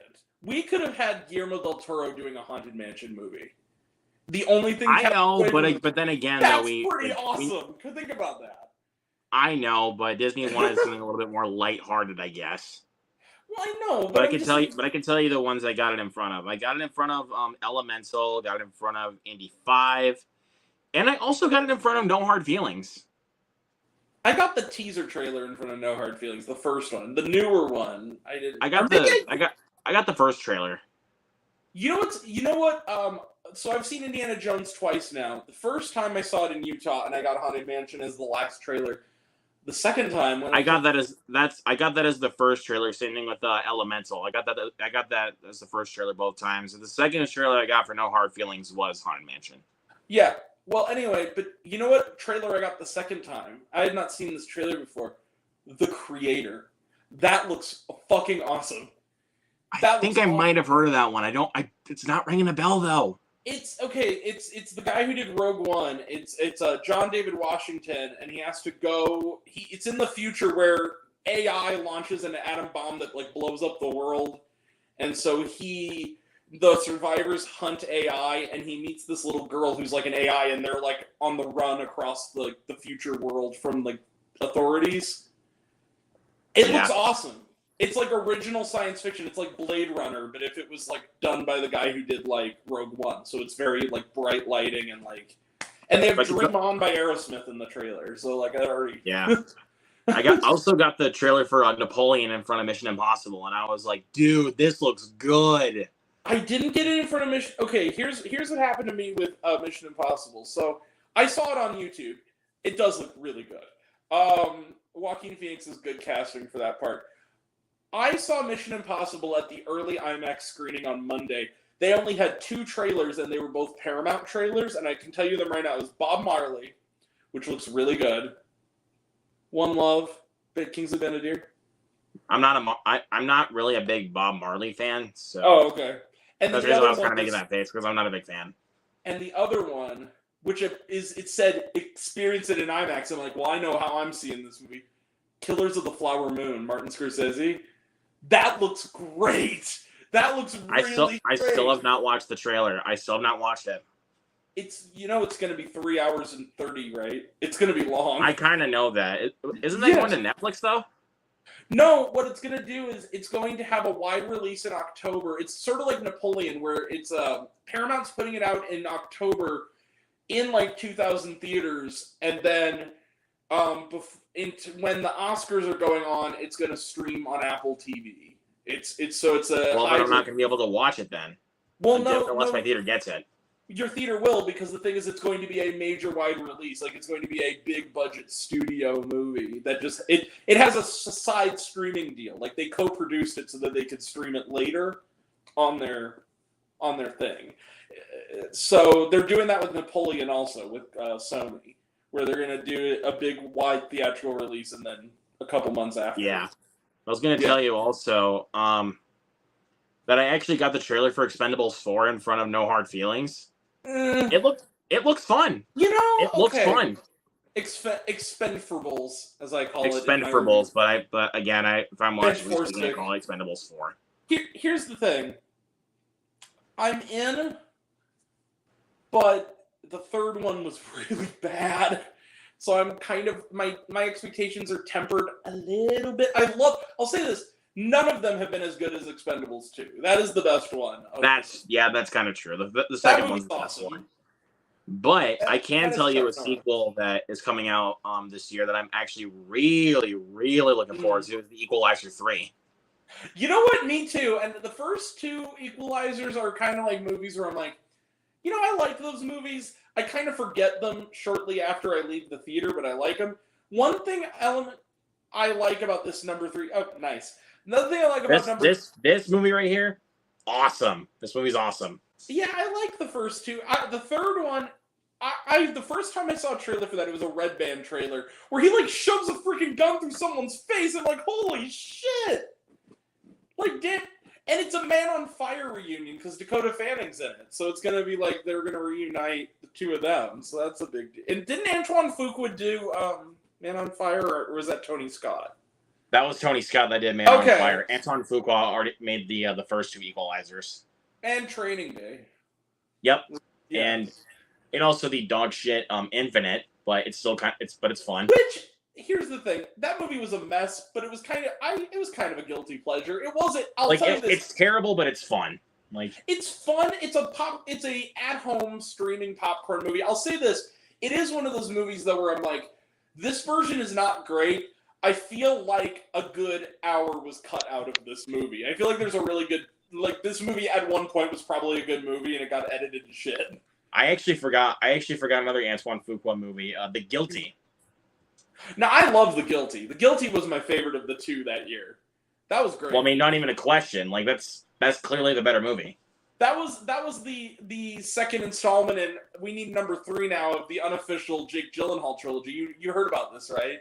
That it's Prisoners. Yeah, because they did Southpaw and then The Guilty. No. Not Anton Fuqua. It was someone made the joke about how this is movie 2 in the unofficial trilogy of movies where Jake Gyllenhaal is mean to office equipment. Because there was Prisoners, where he takes like the keyboard and just starts bashing it against the, and then in this one where he's like he's just like beating the hell out of like because it's getting like stressful. So someone made a meme about it. This is movie number 2 in the Jake Gyllenhaal is mean to office equipment movies. We need the third one. That's kind of funny, yeah, I mean, really excited for Equalizer 3. The trailers look good. I was just like, you know what? It may not be necessary, but you know what? As long as this film can be good, I will be happy with this trilogy. Like, I'm gonna let you in on a little secret, young Luke. Most sequels are unnecessary. That doesn't mean they can't be good. That's kind of what I was meaning with Equalizer 3. It might be unnecessary, but I mean, it still might be a good movie. It's true. Like, I can tell you if I can remember which one it is. I was trying to tell you like one sequel that I know would be kind of unnecessary if I'm really thinking about it, but I don't know.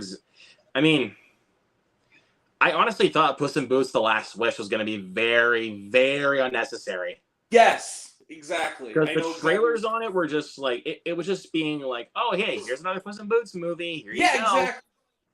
And then I watched and I was like, dude, that was fucking awesome. And see, that's why I altered my score, is because I thought that the movie was just good because of the benefit of, because I saw it before reviews were out, so I was just like, is this movie really as great as I think it is, or is it just the benefit of low expectations? And then I watch it again, I'm like, no, this movie's great. It also, I'm a master of baking. Watch. Right. yeah, but I can also say it is kind of the benefit of low expectations. Absolutely it is. Because I can tell you one film, I can tell you a couple of films that I walked in with very much so low expectations, but then walked out really enjoying them. Like one of them is Lyle Lyle Crocodile. Walked Same. in with lower than low expectations. Obviously Fast X, I walked in with a lot of low expectations. Oh, yeah, Transformers Rise of the Beasts. I walked in with very much so low expectations. Mm-hmm. Because I was I not agree. excited at all for the movie, but then I walked out and I was going, that was a lot of fun. It really was. You know, Oh, wait, hold on. Sorry that I keep cutting you off. I'm sorry. that's okay. I'm trying to think of another one. Your Bob's chance. Burgers. But you hadn't Dude. watched the show yet, had you? Or you weren't? I only watched a couple episodes. Right. Okay. So I was watched a excited couple about it. episodes and I wasn't into it, but I wanted to see the movie because there was a lot of hype surrounding it. So I watched it and I was like, I guess the hype was right. I loved the Bob's Burgers movie, but I love Bob's Burgers the show. So One of my favorite shows. The Simpsons did it better. Simpsons did it. I prefer Bob's Burgers over The Simpsons. I sorry. honestly prefer American Dad over all of them, but that's just me. Like, honestly, Bob's Burgers for me has not gone downhill at all, but just The Simpsons after, like, the movie, it gone completely downhill for me. Like, The Simpsons, it went here's the so thing. downhill. Every season, though, there's 1 or 2 episodes of The Simpsons that remind you of how great The Simpsons once were. Like, there was an episode, like, 2 seasons back that was, like, an Avengers Endgame themed episode that was really funny, where Bart gets to see the Simpsons universe's equivalent of, like, an Avengers movie early, and he becomes a supervillain because he threatens to spoil the movie to all his classmates if they don't do whatever he says, and he fails because Homer doesn't care. So he tells him to rake the yard, and he tells him, like, I'll tell you how the movie ends. And he goes, I don't care. I'm a dad. I'm trying to look through my list and see if there's any other ones that I walked in with pretty much low expectations, and then I walked out going, hey, that was actually really good. I can give you a really good example of one that everyone else is in disagreement on me with, but I walked in with low expectations, and I ended up kind of liking a lot. What's that? Mind you, it helped that I didn't pay for an actual ticket. I used A-list points, but or I guess just Stubbs points. Gem and the Holograms. I haven't seen it. I walked into that barely having watched the cartoon. Yeah. I I found liked it. that movie. Yeah, but I was gonna say, I think I found the one. Yeah. The Lost City. The trailer did not sell me on it whatsoever, and I walked in going, "Okay, is this going to be good or is this going to suck like I thought it would be?" I laughed a lot watching that movie. The trailer made me at best chuckle, but every time that trailer came up, like after I saw it with Scream 5, when I was just like, it looks all right. Every time it came up, I was just like, oh my god, really? So I got it in front of Jackass, and I got it in front of Uncharted, and I was just like, "Oh my god, really?" I feel like the problem with the Lost City's marketing was, I liked the movie quite a bit. I thought it was very funny. I think the problem is that the trailer was mediocre, and they showed the trailer in front of, like, for me, every movie I was seeing for a month, so it just kind of inundated me with. I think I can also tell you another movie I walked in with supremely low expectation. I mean, I didn't walk into it. I went into it with low expectations because I watched it when it hit Blu-ray. Yeah. Marry Me. You know, I kind of agree where I thought that looked really dumb, and I kind of was surprised at how much I enjoyed myself. I mean, it's a really sweet movie. Like, it was sweet. It was dumb and it was predictable, but it was sweet. Well, I mean, yeah, but sometimes when you still have like a really sweet relationship and a sweet story, predictability can be just fine by me. It was good escapism. It was two likable actors being likable for 2 hours, and that's a pretty good I mean, movie. that was kind of the thing with me with Lyle Lyle Crocodile, like, because I could predict everything that was going to happen beat for beat, but I was still having a good time watching the movie, of course, with the music and the performances. It was a good spirited film, and it was to a certain degree where it's like, you know what, the predictability does not bother me. Like, I went into Lyle Lyle Crocodile being like mostly baffled by the fact that Javier Bardem was in it and being like, I don't know, this could be cute. I have found that I have listened to the soundtrack of that movie like more. what's your often. favorite song from the soundtrack? I like On Top of the World. I don't know why. It just makes me feel good. Rip Up the Recipe, I think, is actually my closest favorite. Like, that dude. That one. What was the song that he sings with Javier Bardem?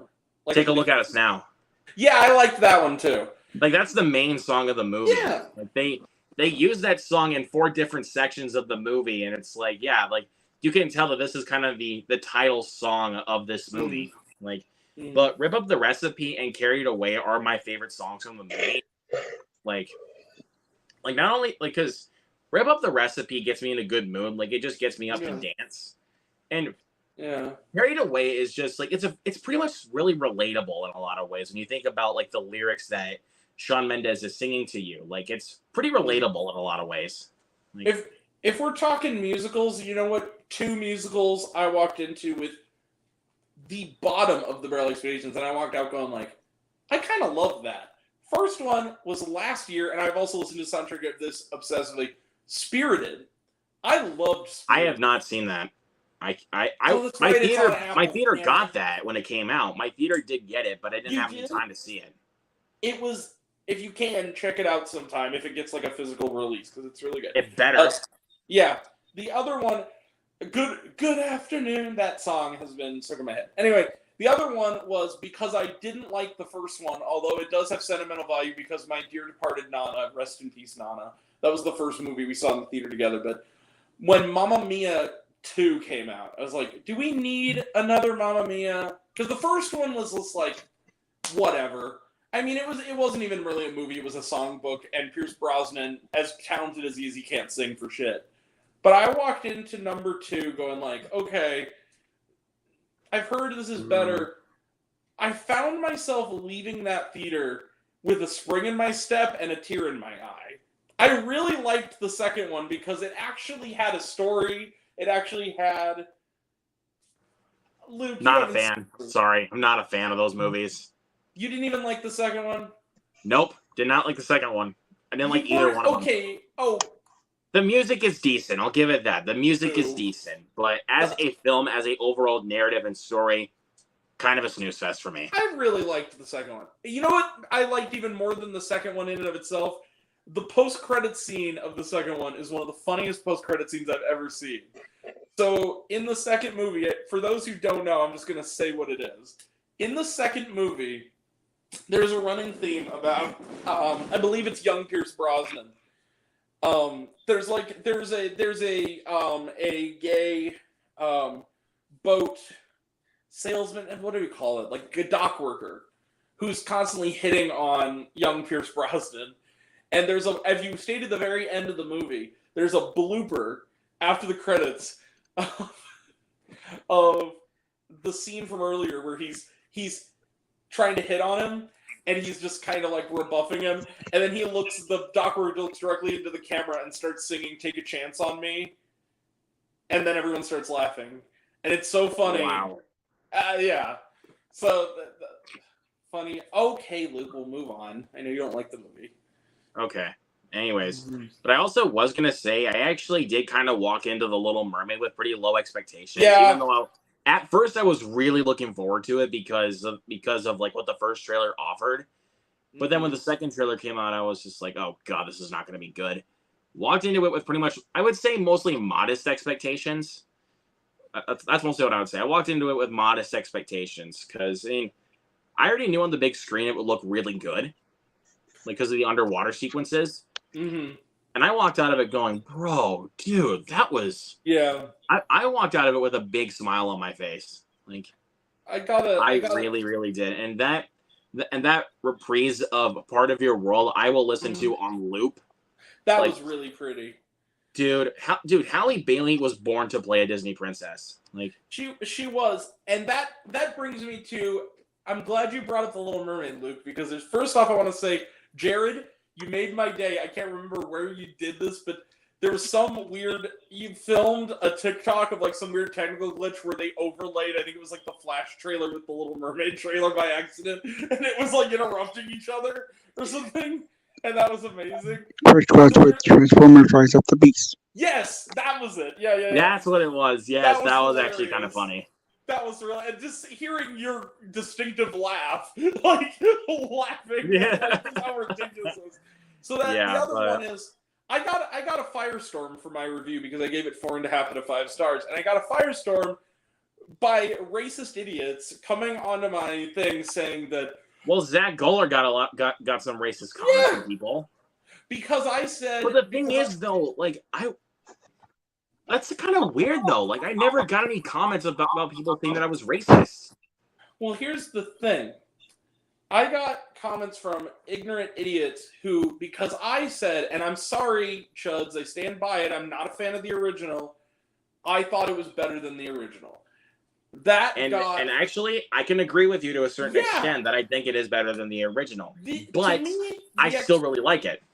I still really like the original. I'm not saying the original is a bad movie or anything. I just not as big.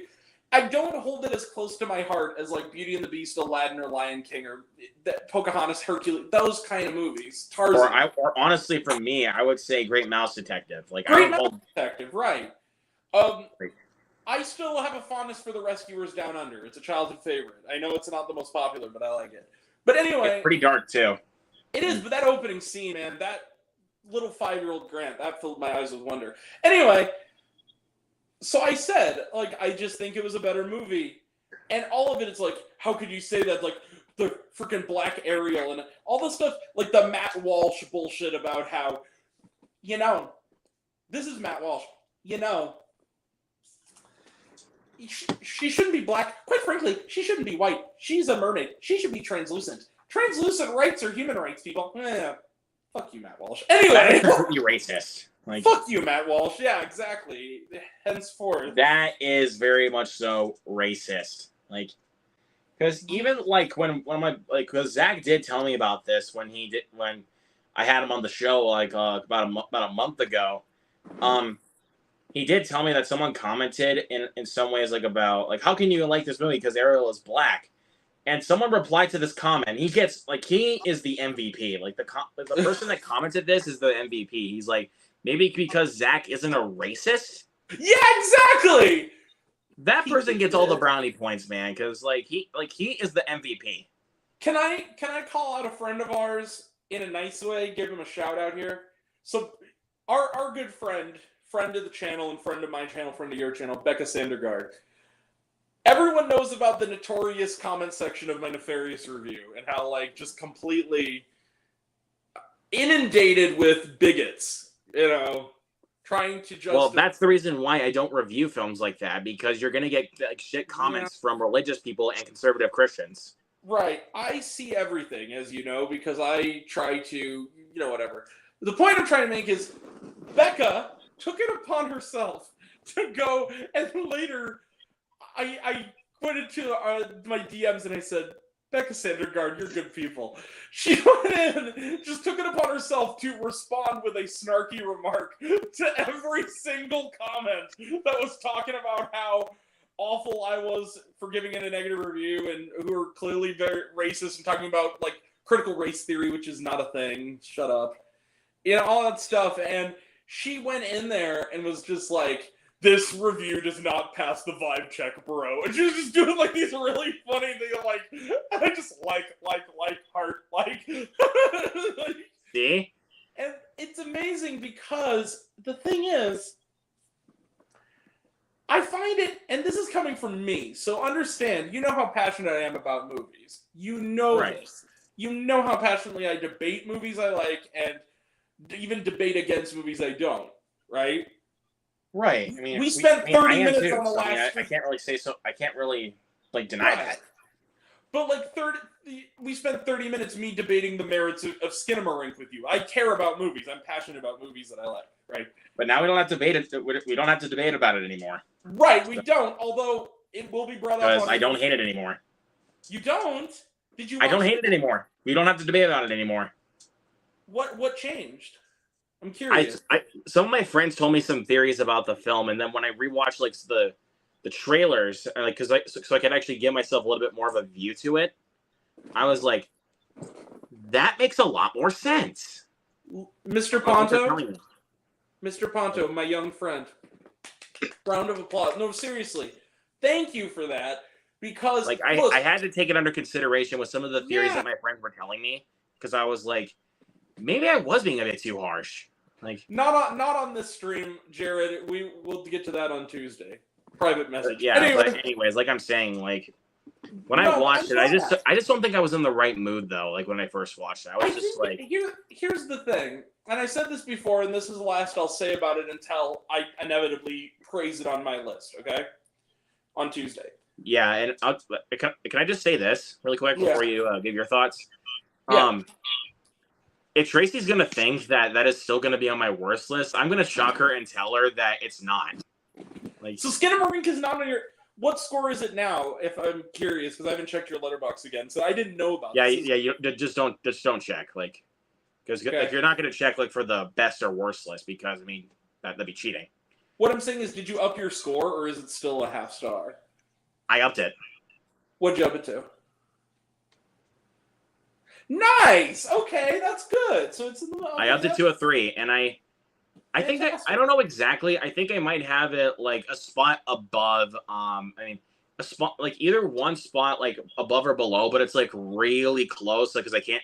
Because again, it's just how I rank it. Mm-hmm. It's a spot above or below. Again, just really close. It's either a spot above or below 65. Like for me. Okay, now and I'm just saying I don't hate 65. Like I don't hate it. Like Fritzky, I hope you're not watching this because I want to tell Luke what my idea is, and everybody needs to be on board.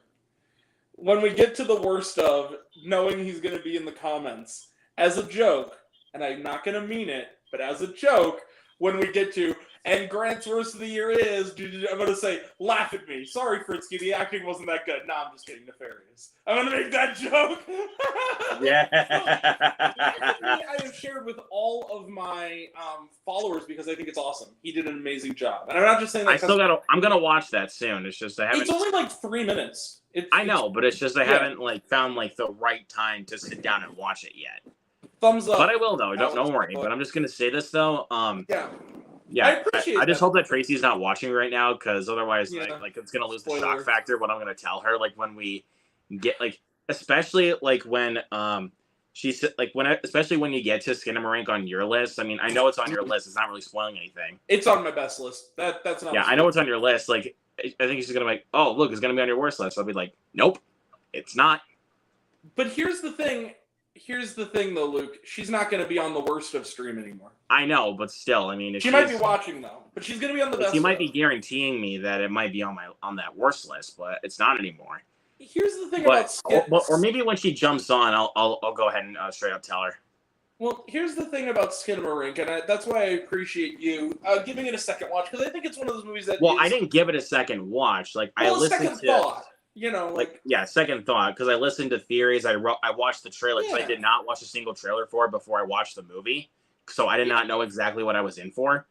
So I watched the trailer so I could actually listen to the noises that they were putting on, like in this house, come upstairs. Yeah, right. Something like that. Like that's what kind of helped me change my thoughts, because then I understood like why people were like because I talked with Jacob about it. And you've talked to me about it. Yeah, but mostly I talked to Jacob about it because he knew my thoughts about Skinamarink at first, but him and I kind of talked through that, and then he told me some theories like that he watched about it, and I was like, you know what? That makes a lot more sense. I think I was being too harsh. I feel like, here's the thing, and this is not directed at you because you did, first off, thank you, Luke. I appreciate it. Even if you didn't change it, I appreciate that you at least thought it through a little more. Because not a lot of people will do that, and I appreciate that. But what I will say this, this is just to the viewership. This is not directed at any one of you guys. I feel like with a movie like Skinamarink, for those who are on the fence, who don't know whether to watch it or not, I feel like you need to understand that you cannot really watch a movie like Skinamarink like you would a normal film, especially a normal horror film. You have to kind of wire yourself to prepare for the fact that there's not a lot is going to happen. You know what I mean? It's just I set myself up for too much expectations because a lot of people were really hyping it up.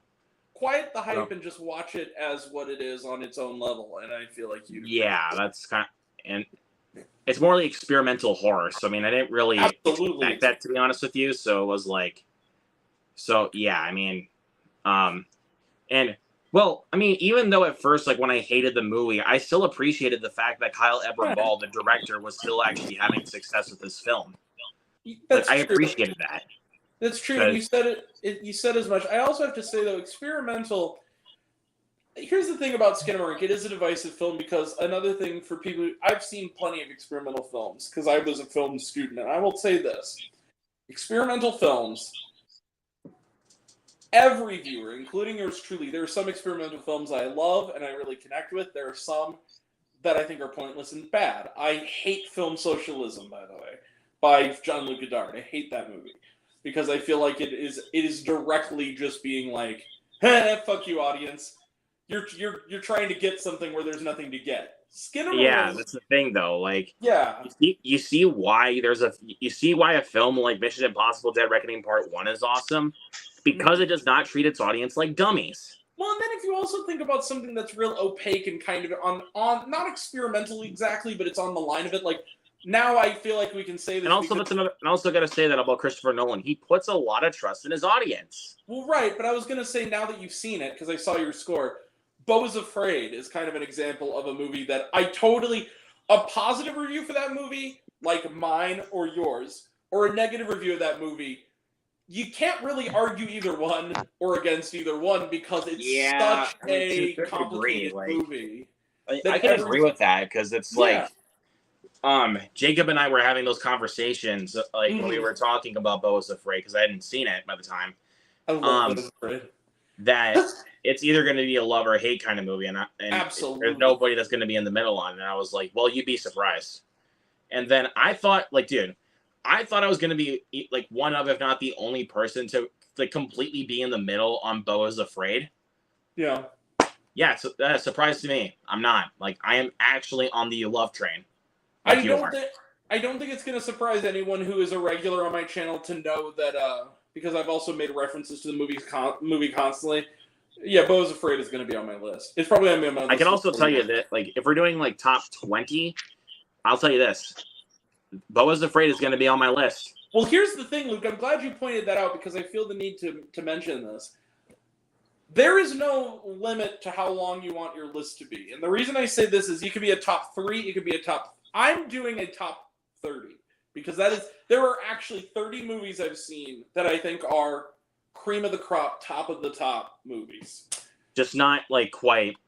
Just again, dude. Just it's too early to say the term masterpiece. Just saying. Even for films that you are super passionate about, it's a bit too early to say that. Well, I'll say this: my top 5. In fact, some even in my top 20, I would go so far as to call a masterpiece. One of which I think we both can agree on. That's in my top 5. I know, but still, I'm just saying, just at least give it a year before you can full on say it is a masterpiece. That's a good point.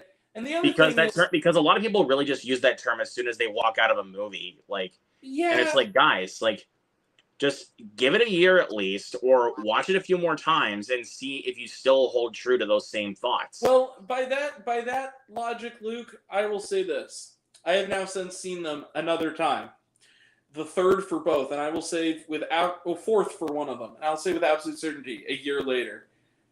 The Worst Person in the World and Everything Everywhere All at Once are masterpieces. Because I've now seen them in a year, and that's what I believe, because they still resonate. Have you seen them enough times to warrant that?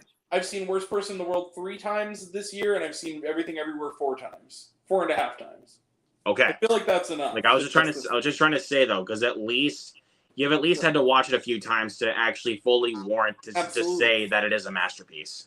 I have also now seen Of an Age a second time, and I'm pretty sure that's going to be a masterpiece to me down the line as well. Not me though. I mean, but I respect it though. Don't get me wrong. I respect I you, know, but you just not liked me. it, and I appreciated that. I appreciated that you. It's just watched not gonna be. It's just not gonna. I mean, if I were to make the list now, I can just tell you straight on. Like, I can still appreciate the film, but it won't make the list because of the rewatchability.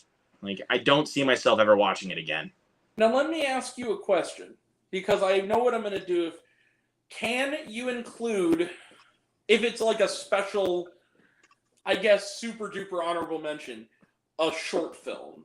Because there's a short film that I've seen that's 30 minutes long that I kind of want to be like, it's a 5-star plus short, but it's not on the list because it's a short. But I kind of want to mention it. If you want to mention it, you can. Yeah. Just because, again, it's your channel, so it's your Right. choice. You can mention it. My channel, my rules, Ponto. No, I'm just kidding. I know, but then just again, just keep things like set a boundary a little bit is what I'm trying to say, man. Like you just got to set a little boundary. And the thing is that I forgot to say, I have my a top- rules, bitch. What? You said my rules, bitch.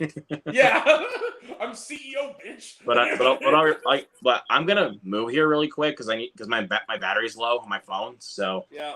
just like you can keep talking. It'll just be a couple minutes. Now that you mention, I need a plug. Yeah, I mean, I guess I can just keep the camera on. I guess then. It's me, Luke Ponto. Oh yeah, you figured because got the Mario. Yeah, you little So, you son of a bitch. So yeah, you're gonna see me like this for a couple minutes because I gotta grab my chair and move over so I can sit down. Guess what's my profile picture? It's an anime. That's what it is. He's trying to hide his identity, everybody. Dude, you've shown your identity plenty of times on the channel. Don't hide it. I'm kidding. I know, but like, Name of the character. Grant, that was the point, man. I was playing into the joke. Yeah. Yeah. If anyone's looking for me, they're gonna find me because I'm on the thing a lot. Anyway, but I was gonna mention hold on. was See, we got somebody coming in here. okay. Hold on. We have another guy. Zach? You guys still live? Hey! Wow. It's been Zach, 50 you old years. Yo, Zach, SOB, my how brother. you doing, my dude? What's up, guys? Great to Been see you, too man. long, brother. Good to see you. I just got off a collab, so I saw that you were still alive, and I was like, pop in for a What are you second. doing Say that hi. collab for? Just curious. They're a podcast called Deconstructing the MCU. We talked about Spider-Man: Homecoming. Oh, Nice. so Zach, Dude, they should have talked to Frisky because that's his favorite MCU movie is Homecoming. Oh yeah, Zach, that's awesome. It was a I good time. know I've been a bit of a bitch the last few days, and I've been badgering you. But now that you are What are you here, talking about? now that I am in your presence, What's I up, must man? ask: are you at least going to be there the first Tuesday for the best? I'm gonna try. I don't know if I Okay. can yet, but I'll get back to you before the weekend's over. Because we have some alternates. Like we're trying to figure out who's coming and who might replace the other person. So, So it's a big panel. Yeah, it's gonna be pretty man. big. Like, I mean, We're gonna I'm be- obviously gonna be there because I'm his co-host. So. Oh yeah, Nice. absolutely. Luke's my right hand guy. But the thing is, So I'm a left-handed guy. we were just talking about this. We're not gonna have. Jared. By the way, I love the Night House poster. That movie's underrated. Oh, thank you. It's- And it's a better David Bruckner movie than Hellraiser. What? I will disagree to that. I Sorry, didn't like Grant. Hellraiser, the new one. I'm sorry, wasn't a fan.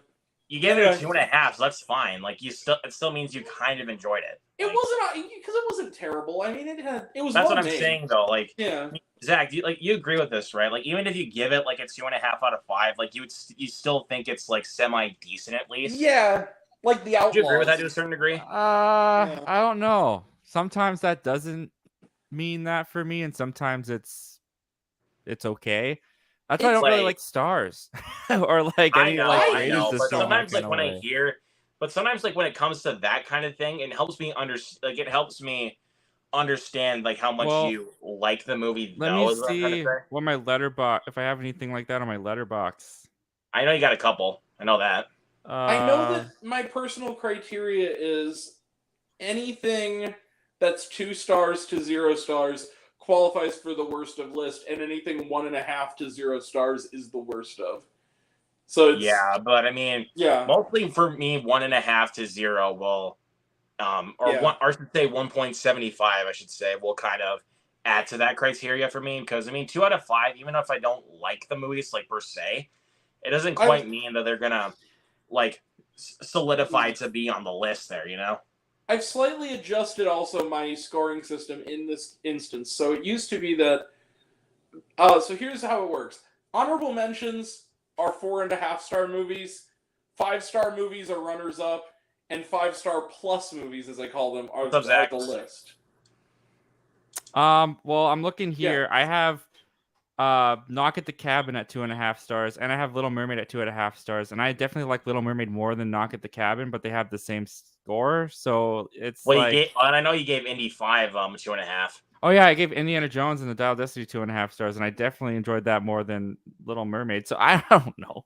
I don't know. I just try to, estimate what might when I be hear true. weak recommend, I kind of figure like when you did Megan, like I kind of figure that kind of teeters in between like mid to low 3 out of 5. Like it just kind of means like because I kind of decided a while ago, and this is no offense to anybody. I always have to preference this who does gradings, who does scores, whatever.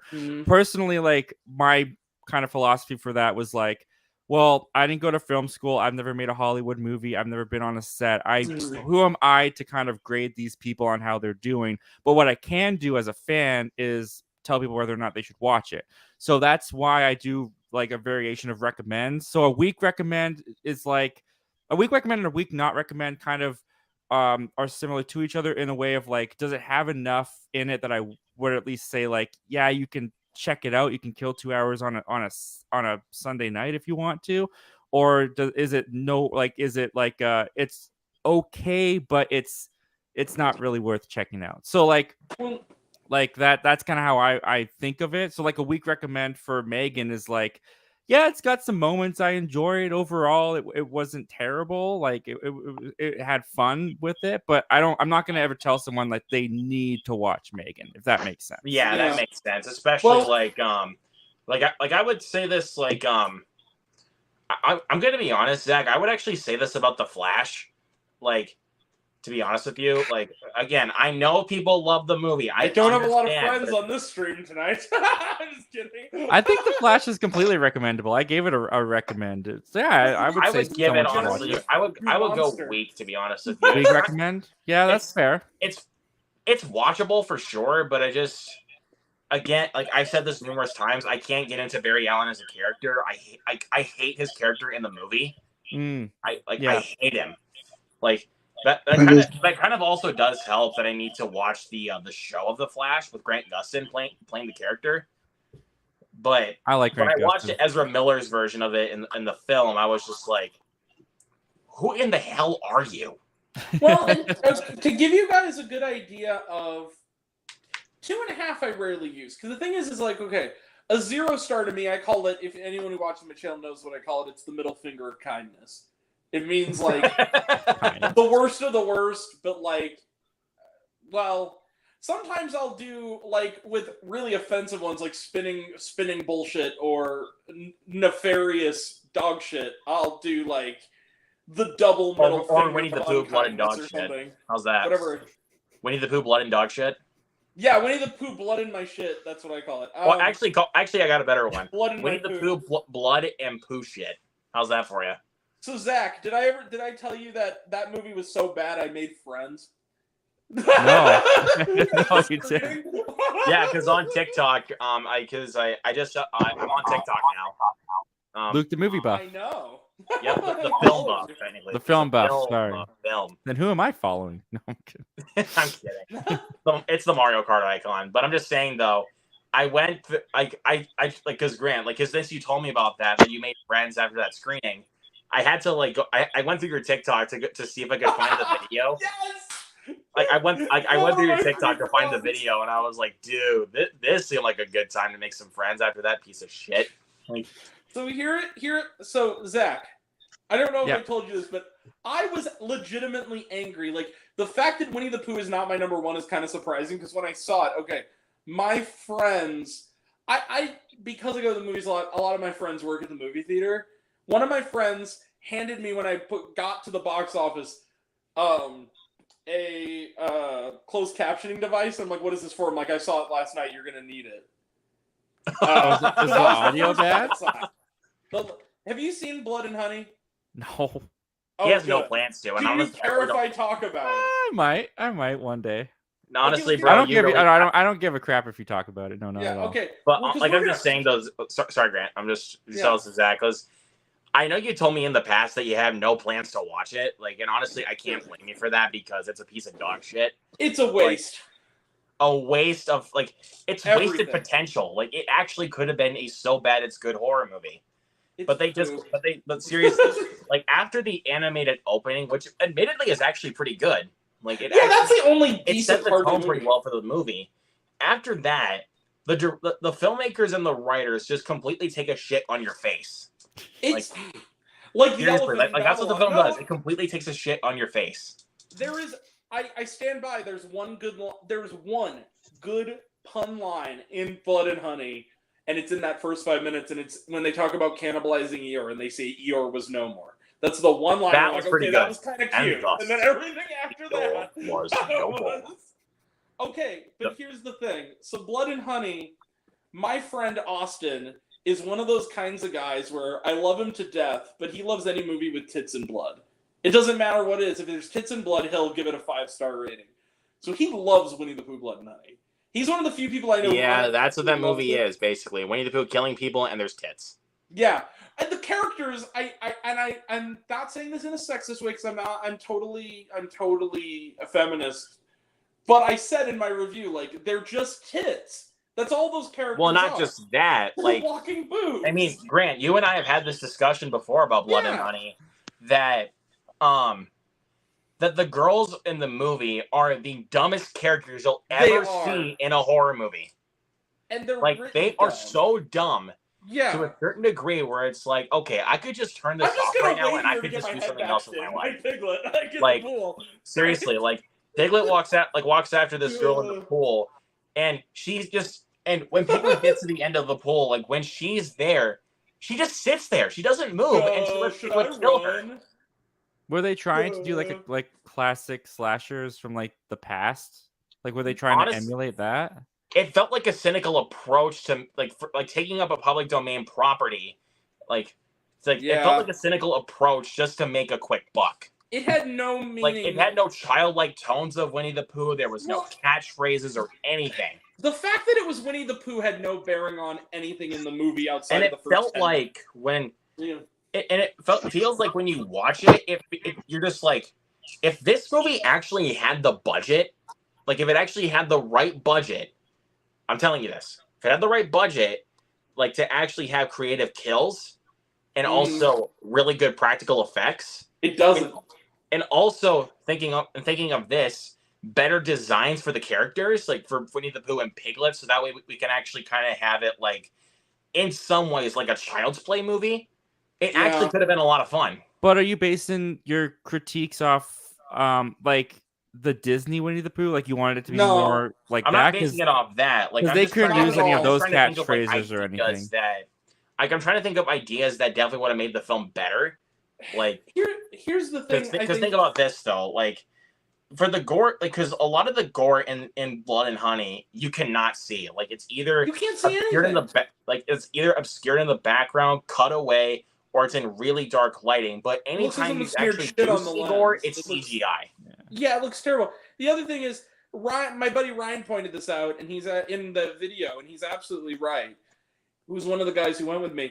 He said, and he was absolutely right. When the girl gets the machete through the mouth, like they pin her to the wall with the machete, you hear it going. You hear the death knell. You hear the crack of the spine, and she's still screaming. Like what the fuck, movie? This is a movie in the theaters. Okay, so Hello, for crying out loud. Okay, well, As here's another thing. I gotta say I another thing about infamously this. said, "Oh fucking bother!" at the end of this movie. And So- here's another thing I gotta say about this movie. Like this is too. the production company, the filmmakers, and also the composer for the film, leave people the fuck alone. What are they doing? Are they Like, copyright look at what striking Cody people? Leach, like, look what happened to Cody Leach. Like, he got like a lot of comments, like, from the filmmakers, the production company, and even the film's composer for his opinion.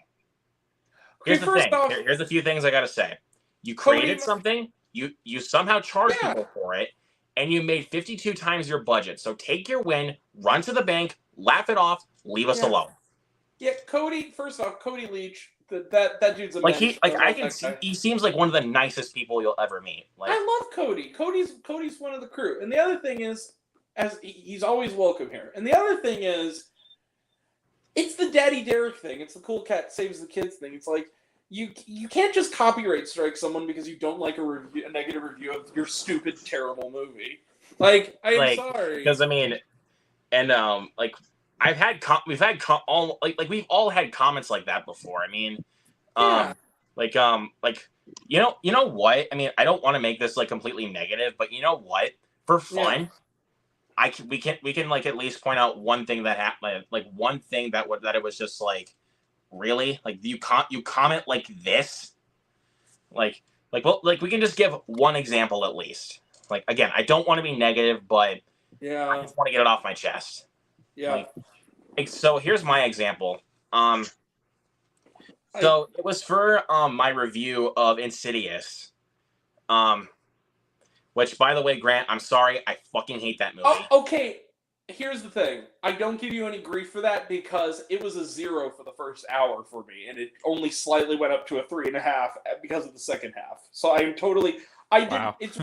I had to torture myself to give that a matinee. I just had to weigh the pros and cons myself. But yeah, I didn't really Yeah, like it. I hate that movie with a passion. Yeah. And, It was and disappointing. I know I pointed out another film that you hated in the video, but this was just like, I only did this as a way for people to save their money. Because Okay. if there's hardcore Insidious fans that want to go see the film, fine. Yeah. But if you're like middle of the road fan of Insidious, that's where I would say you keep your money. You like you have your money, you put it in your wallet, and you go give it to something else. I gave a couple examples, like I said, Indiana Jones, Mhm. and It's good, Zach. You're wrong. No, I'm just kidding. It's not And, bad. I just don't like You're it. wrong. That's fine. That's fine, Zach. I mean, and you're No. happy that Actually, I had a good time with Yeah. that. I wouldn't even say that I don't like it. No. I was just disappointed by it, and I That's a better way to say it, though. That's Yeah. a Here's better a way to rule say it. of is that thumb you were for disappointed. everyone. No one is wrong if they like a movie, and no one's wrong if they hate a movie. Ever. Thank you. I gave it Truly. a weak recommend. I didn't even Yeah. go negative on it. I know. I said I was But having a he's just decent saying, like, enough time. But take this though, Zach. Like, he's being honest. Like, It's true. I kid a Yeah, lot. like it's a but true that's- thing. Like, you're not wrong if you like a movie, and you're not You wrong. can't if you take hate away it. someone's opinion. course. It's their own. That's the thing. And Dude, I like Kingdom of the again, Crystal I'm just Skull. giving, and again, like, So, who am I anyways, talking like I about? was saying, like when I was talking about saying like Shia for LaBeouf other in films to Kingdom give their of the money Crystal to, Grant, like, so here we go. So like Yeah. I suggested Indiana Jones and I suggested Elemental. This person literally commented on, like, again, Grant, just One of the things. Keep your One of them is a keep good keep your mouth shut right now, please. I don't want to talk about your hatred towards that movie. Oh, we'll talk about it on part 2 of the stream. But I'm just go saying ahead, though. I'm just saying though. I just want to say this. This person commented that that I get a devo from him that because he said he would not see Elemental over that, and I was like, dude, I was giving a suggestion. Like, I was suggesting movies that I would rather have you see than Insidious. Because if you watch that film, I feel like for most of it, you would feel like you wasted your time. You know what? I'm gonna make a suggestion to this gentleman. Forget Insidious. Forget Nimona. If you have to see a movie in the theaters this week, go see Joyride. And if you can't see Joyride, if you're not old enough to see it, just stay home and watch Nimona. Even Go if watch you've already Mission seen it. Impossible. Yeah, well, Yes, okay, go see Mission yeah, Impossible. Thank never you. mind. Or hell, go see Spider-Man. Go see Spider-Man. Go see the countless other better movies. Look, here's the thing. I'll tell you this, Luke. To be fair to you, I liked Elemental a lot more the second time I saw it when it was called Past Lives. But Okay, that's not saying anything. moving on. That's not saying anything. moving I'm on. going to head out You now. made All right, you made see you me later, sad, Jared. Luke, because I just realized that we're totally not going to get Beyond the Spider-Verse next year. I know, but you know Actors what? can't work. I Well, know, it's also but the animator. but hey, animators. all I'm gonna say is at least we got Across the Spider-Verse. Like that's all I'm gonna Yeah. say. At Yeah. least we got it. It was But pretty but great. another thing though, like again, whenever even when I review a bad movie, like Mhm. and I want to give like suggestions for other films to give your money to, like take Yeah. this as a sign that it's just a suggestion. I'm not saying that you have to. Yeah, and the other thing, And plus, this is the way that I feel like when I'm reviewing the movie. yeah, That's the thing. People Luke- need to treat that as a sign. Luke, I hear you. I want to point out though, I still haven't finished my Blood and Honey story. We're kind of digressing from the. I know, but I wanted to go Okay, through. go like, ahead. I wanted to go through like these kind of comments before we finish that story. And I can't stay too much longer because What We Do in the Shadows is back, and I'm sorry, I love you, Luke, but What We Do in the Shadows takes precedence. I haven't watched that show yet, though. Yeah, I It's gotta great. jump off soon too, so we'll finish some thoughts about Yeah. what was it? Poo and honey or what- Blood in my poo. So oh, blood and honey. Blood in my Okay. shit. So here's the thing. Well, I feel like Zach was there when I mentioned, or maybe he wasn't. Maybe he was just watching when I said that at the end of the movie, because I always am one of those guys like, don't shout stuff in theaters unless you're absolutely certain it'll go down well. Like I said, it's pizza time at Spider-Man, but I got a standing ovation. Nobody was upset about that. But the best one, but so at the end of the movie, no one was into it. Everyone was laughing at it. One guy in front of me was awesome. He just, when there's a part where Winnie the Pooh gets hit and he does like takes the blow and he goes, "Oh, he ate that shit," which is hilarious. But then at the end of the movie, a guy. That's when that's the scene when like he gets crushed in between the cars when Christopher Robin literally just comes in. Like he's just yeah. he's like, "Fuck Well, you." no, that wasn't the part. The part is when the redneck dude punches Winnie the Pooh and it doesn't phase him. Oh, And he okay, karate yeah, chops sorry. It's him. just I thought you were thinking of the that was car kind scene, of like when he got amusing crushed by when he Christopher karate Robin. chops people. You guys just make this movie sound fun. Okay, here's the thing. But in reality, it's freaking terrible. Okay, so at the end of this, we all can agree on that, of those who've seen it. Now, I will say this. At the end of the movie, this guy, because I saw it in a theater because my friend was paying for the ticket. I was going to pay $18 for that shit. It was a Fathom event. Like, so You're not paying for that. Yeah, I'm not. Not me either. I'm not paying for that crap. No. So he convinced me, so I went. And the thing that's funny is, I said, or either I can't even remember. Either he paid for it or I used A-list points. Whatever. I don't know. Anyway, the point I'm trying to make is I saw the movie, and then at the end of the movie, packed auditorium, sadly. The guy in front of me, a few rows in front of me, yelled out, stood up and went, "You raped my childhood!" Everyone started laughing, and I turned to my buddy Ryan, and I said, "Should I?" And he goes, "Yeah." I'm like, "You think it's a good idea?" He goes, "Yeah, go for it." And I was just like, "Fuck this movie!" And then the same guy, everyone laughed, and the same guy yelled, "What he said! Fuck this movie!" And then I said, "Oh bother! Oh fucking bother!" And everyone went, "Woo!" It was flipping out, and it was like, "Thank you." So after the movie was done, when I made my newfound friends that you saw in the video, that I even mentioned in the video, we just met. It's archived. These two young guys. Stop. It's not creepy. I didn't have candy. Relax. Anyway, the point I'm trying to make is, at the end of the movie, so my buddy, we were sitting there outside the theater for like an hour talking about, oh, this was stupid and this was stupid. My buddy, Austin, came in to clean. He's the one who, like, unironically liked it. And we call him Art the Clown because Terrifier 2 was his favorite movie of last year. Which, I love that movie. I'm glad that's the reason you call him Art the Clown. No, I do, because he goes...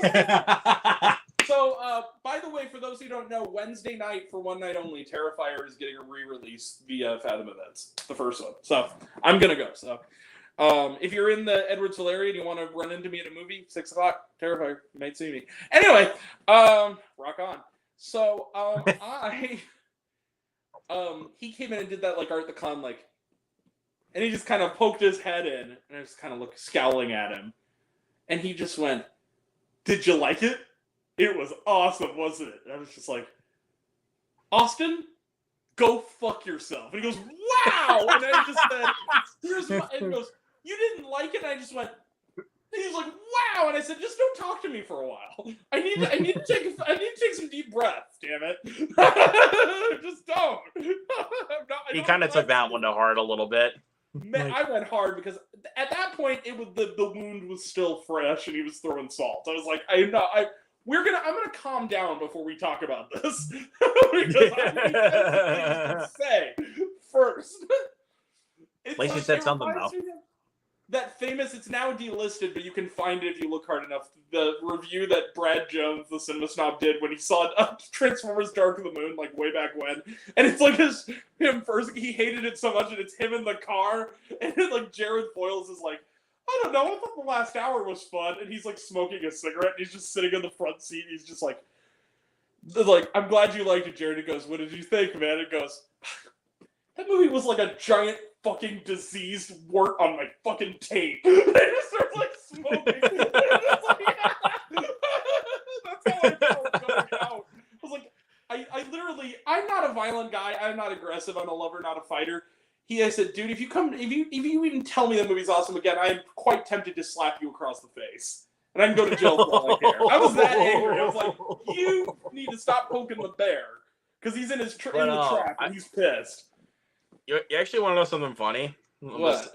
Okay. So there was like about 10 other people in the theater when I went and saw Insidious last Thursday. Mm-hmm.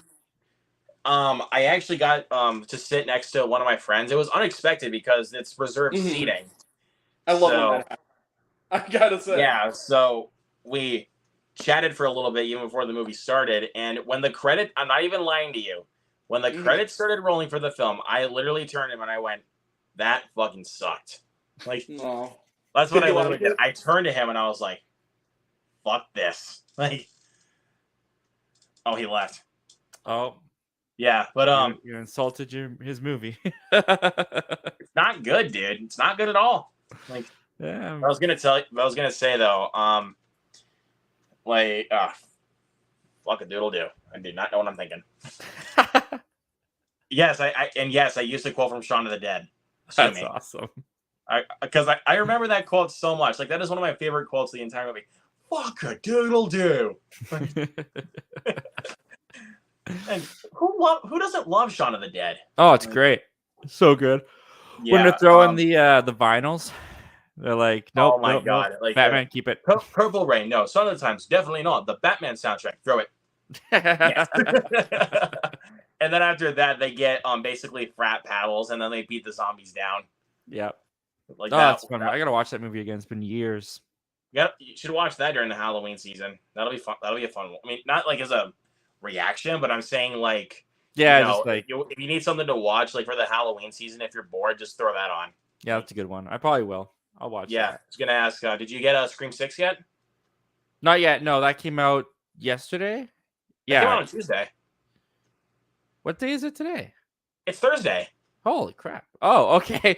Oh my goodness, my week has just felt so weird because I did Zach Milton Talks Live on Monday instead of Wednesday, and then I saw Mission Impossible last night instead of Friday. So my week just feels scrambled like eggs. So I'm gonna have to pick that up still. Yeah. Wow. Thursday. That's awesome. Tomorrow's Friday. Sorry for the technical difficulties. I thought my internet was back and I was mistaken. So that was me. I thought you left because you felt insulted. No, well, that too, you son of a bitch. But no, the other thing Zach gave me that one. No, the best. No, it was the internet. Here's the thing. I just got to remind myself to just leave the freaking hotspot on because I only get 5G on my phone. So in order to make this work, because Spectrum, pardon me, but Spectrum can suck my cock. Like really, they can. They can, like, as hard and as long as they want to. Like, I mean, yeah, I can actually kind of agree with that. So here's the thing. I had a rare sensation that I need to talk to you about. Because I took a trip recently.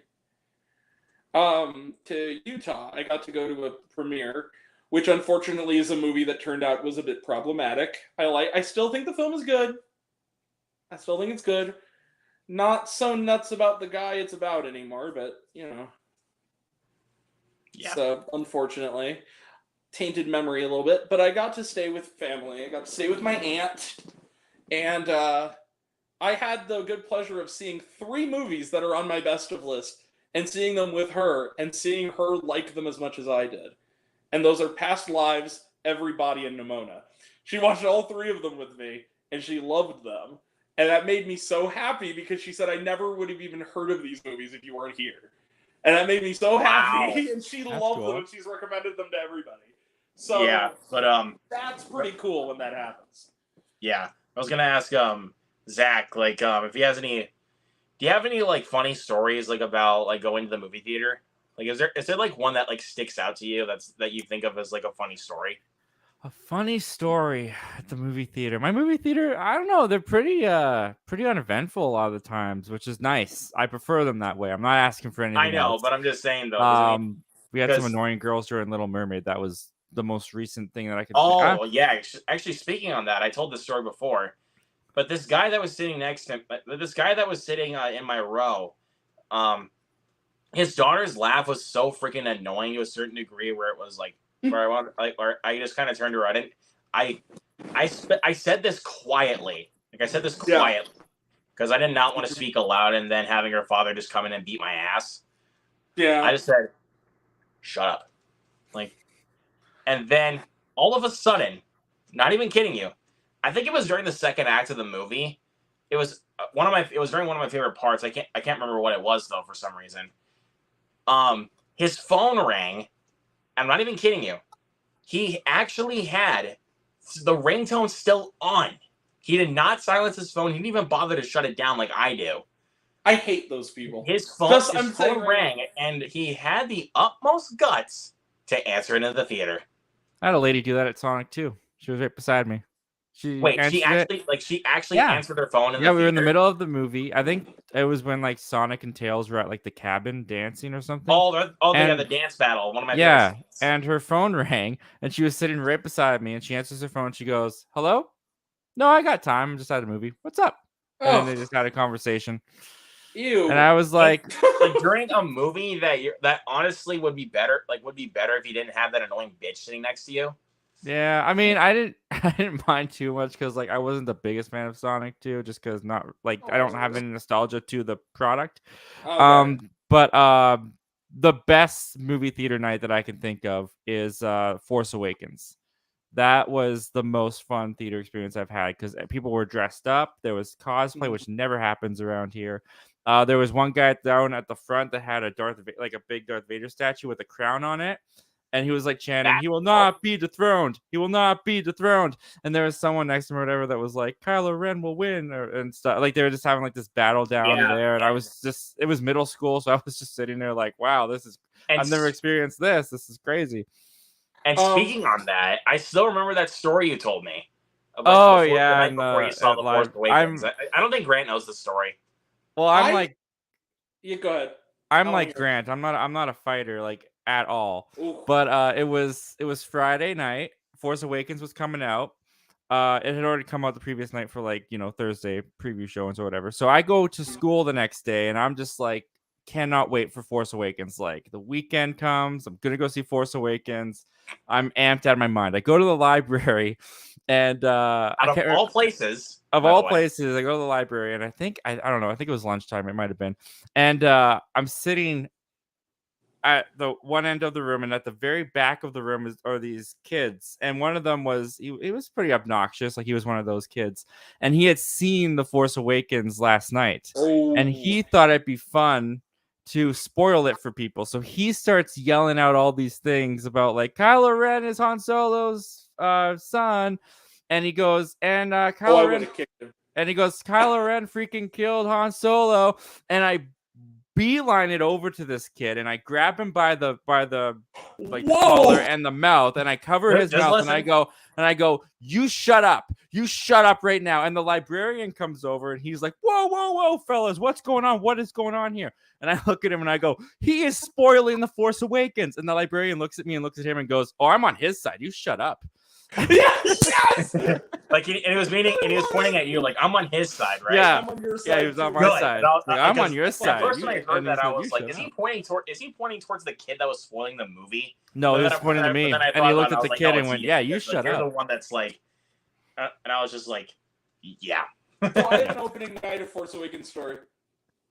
So Oh, here we go. We're going on Force Awakens stories now. now All right, here's well, let's do the story, then I gotta go. Okay. All right. Well, here's the thing. Afterwards, I need to tell Luke before we log off. I have a news story that is going to piss you off about a theater experience while I had on vacation. We'll get there.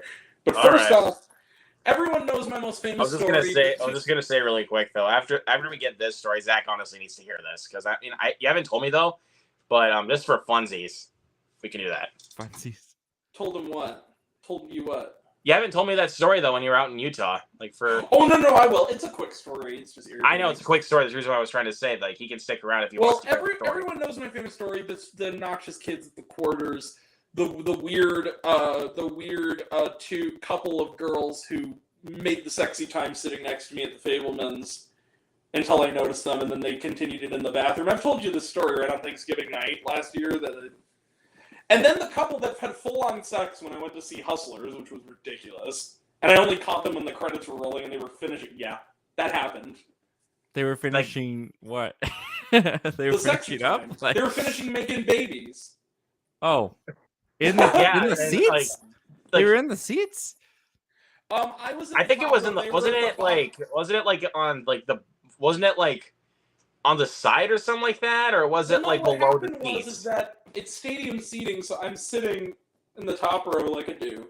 The movie is Hustlers. It's set a lot of times in like dark strip clubs, so it's like the lighting's really dark, and it was dark in the theater, so it was hard to see. A lot of neon and stuff, neon dark, deep reds and stuff. But the credits rolled, the lights came up, and I saw a bare female back just poking out from the bottom row, like I just sprayed my eye line. And then the woman stood up, just adjusted herself, and gave me this kind and walked out. And then the guy came up off of the floor, I don't know what he was doing, but he came up off of the floor, adjusting his shirt, and he was just like, hey man, and I just kind of gave him this look like, okay. And then he left. And I was like, Really that was quick, such I a gotta say weird... this one though, because Jacob has told me the story before that he actually walked in on like when he worked at the theater, he actually did walk in on some people actually having sex. What the Well, that's heck? the thing is, man? I'm Where are not you guys kidding you. going Like- to the like this- theater? Well, Like that's he what's was funny is- he was working on a floor staff, and whenever like because they had a sheet at the time, like when if there's 0 people in there, they can actually go in the theater and clean it before they close, and it was late at night, so Mhm. there was nobody in there. Like there was 0 people on that sheet. So okay, he was like, okay, so there's no one in this theater. Let's go clean it. He opens the door, and there's a guy and a girl right in front of him in the fucking hallway. My God. In the hallway. Well, here's So the he thing. sits out of the theater for like about 2 minutes, and then like when they walk out, and this guy's putting his shirt on, he's like, "Sorry, bro." And the girl's like, he's like, "Y'all are fucking gross." Damn. The Fablemans thing. Poor Jacob, am I right? What's weird though, and again, well, and then I'll get to the stories, the quick ones. I'm sorry, because now that you put me on it, the Fablemans, it's quick, but basically, what happened is that these 2 girls, they just sat in my row. I was at the top row. I guess they didn't see me because it was dark. It was like the first 20 minutes of the Fablemans. The movie had already started, and they were just sitting there, and then they were just like, okay, they're behind a blanket, whatever. They brought a blanket to, snuggle. They're on a date, whatever. That's fine. Like, go on, you do you. Totally. But then all of a sudden, I was in the top row, and it's kind of like when someone moves in their seat, you can kind of feel the shift, so you can't help but kind of turn for a second and just kind of go like, what was that? I turned, and she was on top of the other one. And I was just like, that's kind of weird. I thought I saw them doing that. And then all of a sudden I heard, it started shifting, and then I heard, hey, ouch! I was just like, what the Like, what the hell is wrong with you? And I just kind of, and there were like families there because it was a Spielberg movie. And I just kind of looked at her like, and then they stood up. They saw me, and I just kind of like looked over, and they kept standing there, and then I just turned to look at them because they were standing there waiting for me to react, and I just kind of gave them a look like, yeah, I see you. And they bolted out of the theater. My friend Ben, who, you know, another member of the crew, Chubbs, everybody knows him as, he was working that night, and I said, how was the Fablemans? I'm like, the Fablemans was fantastic. The experience was a little bit weird. He goes, what happened? He goes, well, there's this couple, these girls, they're on a date, and I think that they were making the sexy time in my row. And he goes, was one of the girls blonde and had like cut off jeans on? I'm like, yeah. And he goes, I caught those two in the bathroom. Like, when was it? Like 30 Go minutes on in, in? Frisky, if you want. Yeah. Just at that time. So yeah, come on. Like, I caught them in the bathroom. I said, I think the foreplay was in the theater. He goes, Ugh. You guys my have God. some weird people. I see know, every like movie. it's not I even see on my every theater, movie. like So because I never like even like whenever I go to the theater, like I never see like people like that have the utmost balls to either make out like while watching a movie, like right in front of me, or having sex like, The at splash the zone. theater. for the price of a ticket on Thanksgiving night to the Fablemans, you get free porn. I mean, it's a win-win. But Just as Spielberg intended. at least softcore. Here's the thing, though. But anyway, to the Force Awakens story, because it's really quick. So our theater has a seating chart where, you know, but we Like didn't reserved seating, right? where you reserve seats, exactly. So yeah. that was only installed in early 2016. I know why. Because I was there when the incident happened that would cause that to happen, and it was at the opening night IMAX showing of Force Awakens. So essentially, it was in my row. So essentially, what happened was, for crowd control, we had to stand outside in the cold. Whatever, we already had our tickets. It was me and my buddy Alec, and we went into the theater, all excited, you know, wearing T-shirts like Star Wars. Yeah, let's do it, Star Wars. Right, yeah. As you do. Ah, the Sitting there, days. It was The good old days. It was this man, I think his dad, or maybe it was his husband, I have no idea. And there was a kid with them who was, bless his heart, probably had an extreme amount of, he had very special needs. Like, he couldn't talk very well. He was just screaming and kind of hitting my shoulder through the whole movie. Which, whatever, like, he doesn't know any better. I'm not going to say anything or do anything, right? That wasn't the problem. What happened is that there was these other guys who were like our age, going to see it, and they didn't have reserved seating, so the guy reserved like 7 seats next to him for his friends who were coming, who were running late, who already had their tickets. And they almost got into a fist fight over the seats because the guy was sitting in our row, and Alec, ever the restraint that gentleman has, turned to me and said, he just called him a fucking prick. Did you hear that? He's like, I said to him, Alec, they want to fight. That's their prerogative. I'm seeing Star Wars tonight. If they want to get kicked out, we're not here. We're not with them. If they want to get kicked out of this place, that's their prerogative. You know, that's their problem, dude. I'm watching fucking Star Wars tonight. And he just kept going to that. I was like, dude, stop. Eventually, they settled down and they just went in their seats. But yeah, like, after that Christmas, reserved seating. Like, and I asked them, I was like, was it because of what happened at Force Awakens? Like, yeah. Wow. That kind of makes sense, but I mean, and I know Chris Stuckman has had an experience like that, like where he a had fist some fight, like a legendary cat fight, theater actually broke stories. out. And Frisky's What? back. Cat Frisky. fight. Hey, Fritzky, now that you're on camera, Infinity Pool was awesome, you son of a bitch. You're wrong. He's been waiting so long to say that. All right, guys, I really Even gotta jump though I've off been now. on streams and All right, just see you as a later, viewer, Zach. and I I've Good love night. you, bro. What is that? You see ya? Okay. Yeah, no, even though I've been on streams and I've heard him say it a couple of times, he's been waiting for the freaking have. moment that he could say it like Hey, face Fritzky, to face. I liked your film, man. Really good job. Truly. From the heart. Oh, I know I thank did. you. Laugh at me Yeah, was I'm great. gonna watch already it soon, kidding though, with man. it. I promise you. I got you. But But I know we were going off of like theater stories and everything. I got to tell Fritzky a couple stories, and I know he's heard of some of my stories Well, about these. Before you do, because it's real quick, can I tell you my news story now? Okay, yeah, but just yet again, I got to tell him some of my stories too. Yeah, you can totally. I gotta bring this up because this is legendary. So, like I said, I was in Utah for a week. I got to see my dad for the first time in like 7 years, which was a big deal. So I got to hang out with my dad. And earlier in the day, me and him and my uncle Harvey went to see Asteroid City. The second time for me, the first time for them. We all had a really good time.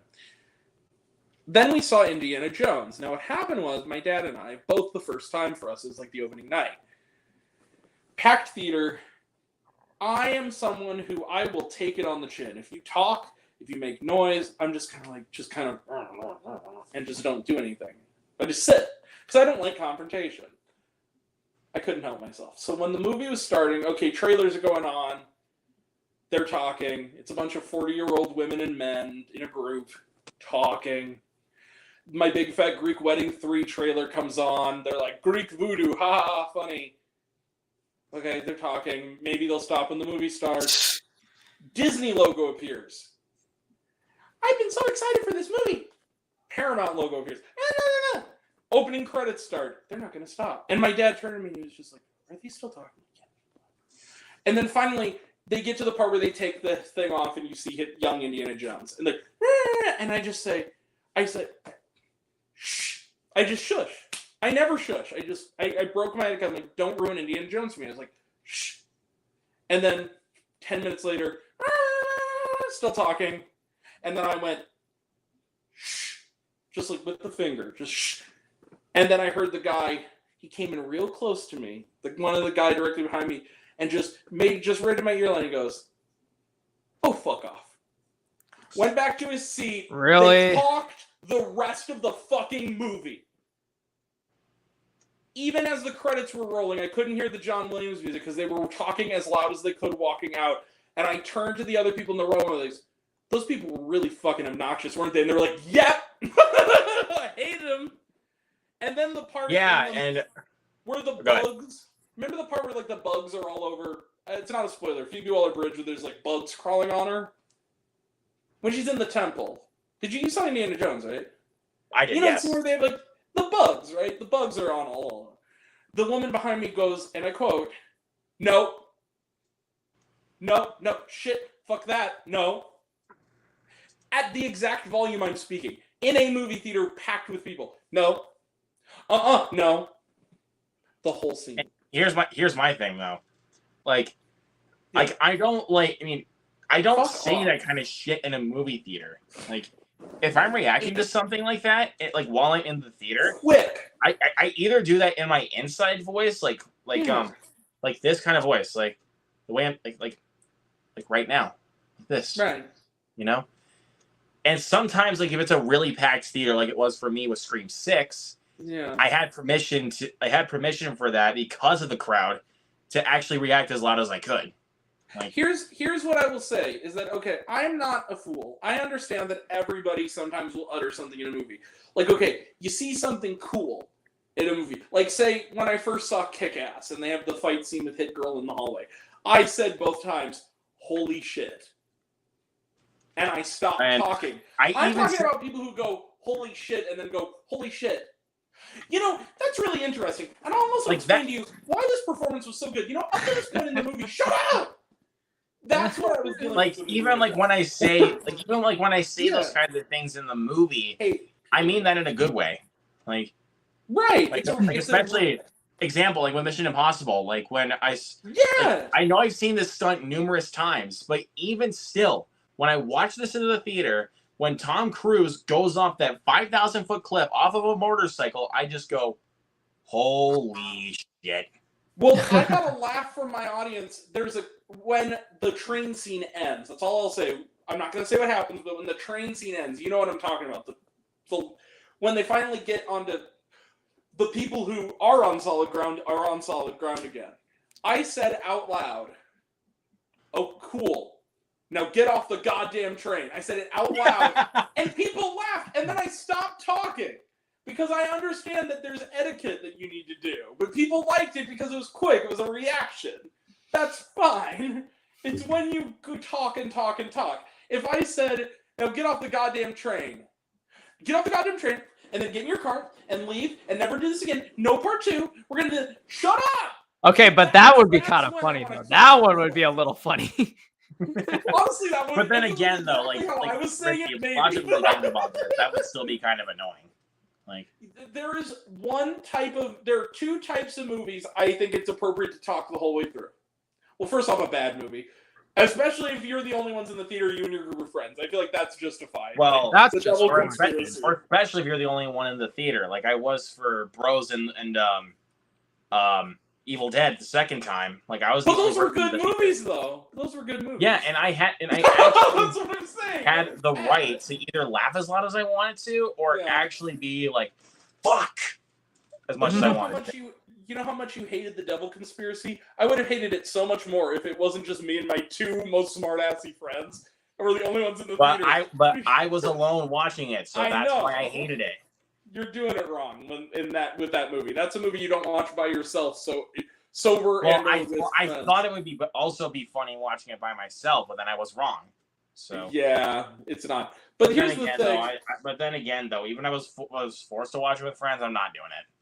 Well, I will say this: there are 2 times where it's justified. First off, I've learned Bollywood movies, especially RRR, you want to cheer, chant, and dance with the audience. That's an interactive experience. So that's the first one. There were after the dance off, the Natu Natu scene, a guy shouted out and people applauded. Shouted out, "Viva India!" and everyone went woo. Because I also was the That was whitest guy actually there. that's pretty And they funny. started throwing coins at the screen because that's apparently what you do at Indian sporting events. I didn't know this, but I joined in, and I made friends in that movie too. It was a good movie, but we made friends because we were all like, Natu, Natu, Natu. We were all like that. It was so much fun. The other one is Medea movies, but only if you are a middle-aged to older black woman. Then you are allowed to talk in Medea movies because I took my mom and I said the best part of these movies is going with an audience that's packed, and so we went the opening night to Medea's the funeral one, and when they talk about the subplot about like the dramatic part of it of like someone cheating on their man, this woman behind me who was sweet as could be, we like talked before like, oh yeah, look, it's a white person at a Medea movie. Hi, nice to see you, white person.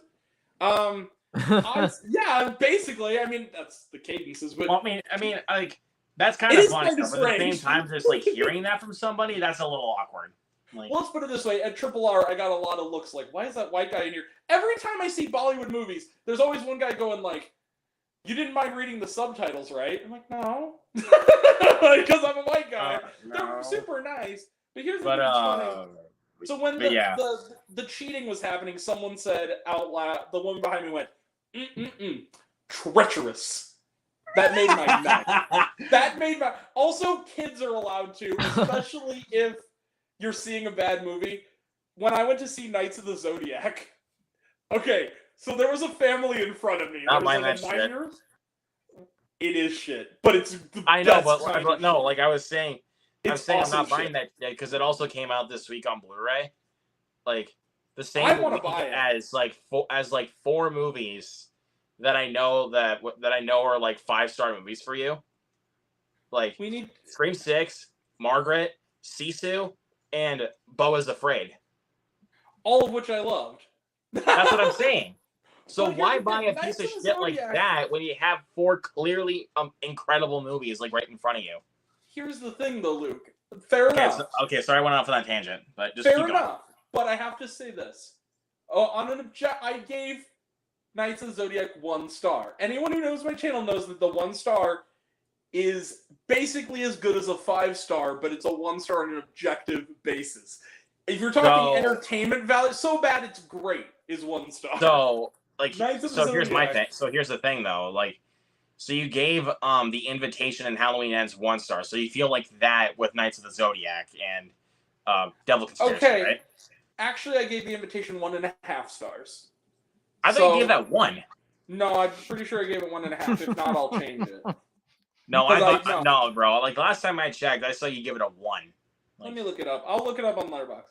But anyway, Sometimes, every once in a while, I won't do it that way, but more often than not, there's. I know, but I'm just saying though, because I saw you give 1 star to those movies. Okay, well, that hinted that made me hint at that, you know. yeah. Let me just double But check. while you're I looking, believe do you mind if I because tell it's just- Fritzy some of my theater stories? Oh yeah. And then did I this. got the one to top it all off after you do Okay. yours. But I wanted to point this out just real quick because it comes to first off. I stand by that Knights of the Zodiac is this decade's The Adventures of Shark Boy and Lava Girl. In that, Oh my god! 12-year-olds of this generation will love this movie, and then by the time they get older, they'll love it for a completely different reason. And I go to Shark Boy and Lava Girl because I love Shark Boy and Lava Girl as a kid. I love it even more as an adult, but not because it's good. Now, Knights of the Zodiac, I sat in the theater. It was a family in front of me. There was actually a pretty sizable crowd for that movie. It probably was the best audience. Somehow. So it was me. No, this is a great theater story. This is on the level of like the baby that someone brought to my screening of Sanctuary that only cried. when the Oh sexy god, parts no! Did I tell this story yet about the And That's where I Sanctuary was like, a that better great not happen movie. again. And I love that the guy came in and he was like, "Did that baby cry during the movie?" I'm like, "Yeah, kind of." And he goes, "I'm sorry." I'm like, "Don't be. It was awesome." That whole experience was more even amazing. I love Sanctuary. Sanctuary's on my list. I don't think that's a spoiler. It's on my list somewhere. But I love that movie. But okay, anyway, moving on. So at Knights of the Zodiac, it was a family. It was a mom. Actually, it was 2 moms and their kids. It was like a 9-year-old boy. Like a 10-year-old girl and a 12-year-old boy. It looked about 13 maybe year old boy.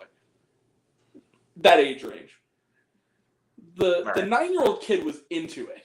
The 9-year-old kid was like, "Yeah, this is awesome." The 10-year-old girl and loudly was saying it was awesome. The 10-year-old girl was just kind of like, whatever. And then the 12-year-old was like, "This is bullshit." Like the 12-year-old out loud said, "No, look, this is the best part." The 12-year-old said, like, "Mom, this is bullshit. This is so stupid. I want to go home." And he goes, and then the 9-year-old brother chimes in. 9-year-old brother turns and goes, "Shut up. This is badass." I wanted to applaud. I was like, I wanted to go over to them and say, that kid was awesome. He was. Kids are the funniest moviegoers to share a movie with. When I went to see Super Mario Brothers, the kid next to me, when they had the big climax where like he's running through the city streets and it's like the whatever, he looked at me, or no, it was the bomb part. The kid went, "Oh," and was like hitting the side. Goes, it was amazing. That's kind of awesome. It But, was pretty awesome though. I'm sure that kid's. Yeah, He but I also guess started singing "Peaches, Peaches" as he walked out of the theater. which was- Pages. Now No, raise no. your goblet of rock. Anyway, go ahead. All right, so I'll tell my stories. So I'm gonna have to go pretty soon, fellas. Gotta say. yeah, it's all right, man. It's just Yeah. again, I mean, we're just having fun, so I can't really complain. Is it okay, Luke, if you DM me about this later and I go because it's getting awfully late? Yeah, that's fine. I'll DM you about this. Yeah, Or you can- let me know. Or you can watch this on the replay. No, you know what? I can watch it on the replay. So, Fritzky, it was nice to see you. You're wrong about Infinity Pool, but you're, whatever. You're still good. I always It's a joke. Anyway, but yeah, I hope to see. Well, I'm definitely going to see you, Luke. I hope to. Fritzky, you're definitely on for the best of Tuesday. right? If you're Yeah. able. Yeah, Awesome. the 18th. Yeah. Yeah, I think we're gonna do it like 6. We're gonna start it. All right. Eastern or Central. Central? That's All my right. time zone. All right. You're gonna have to All right. remind me about that. All right. Yeah, I'll DM you guys. Anyway, see you guys. Have a good night. Peace. Later. Laters. Also, for those watching, go watch Laugh at Me. It's really good. Oh, thank you. Bye. All right.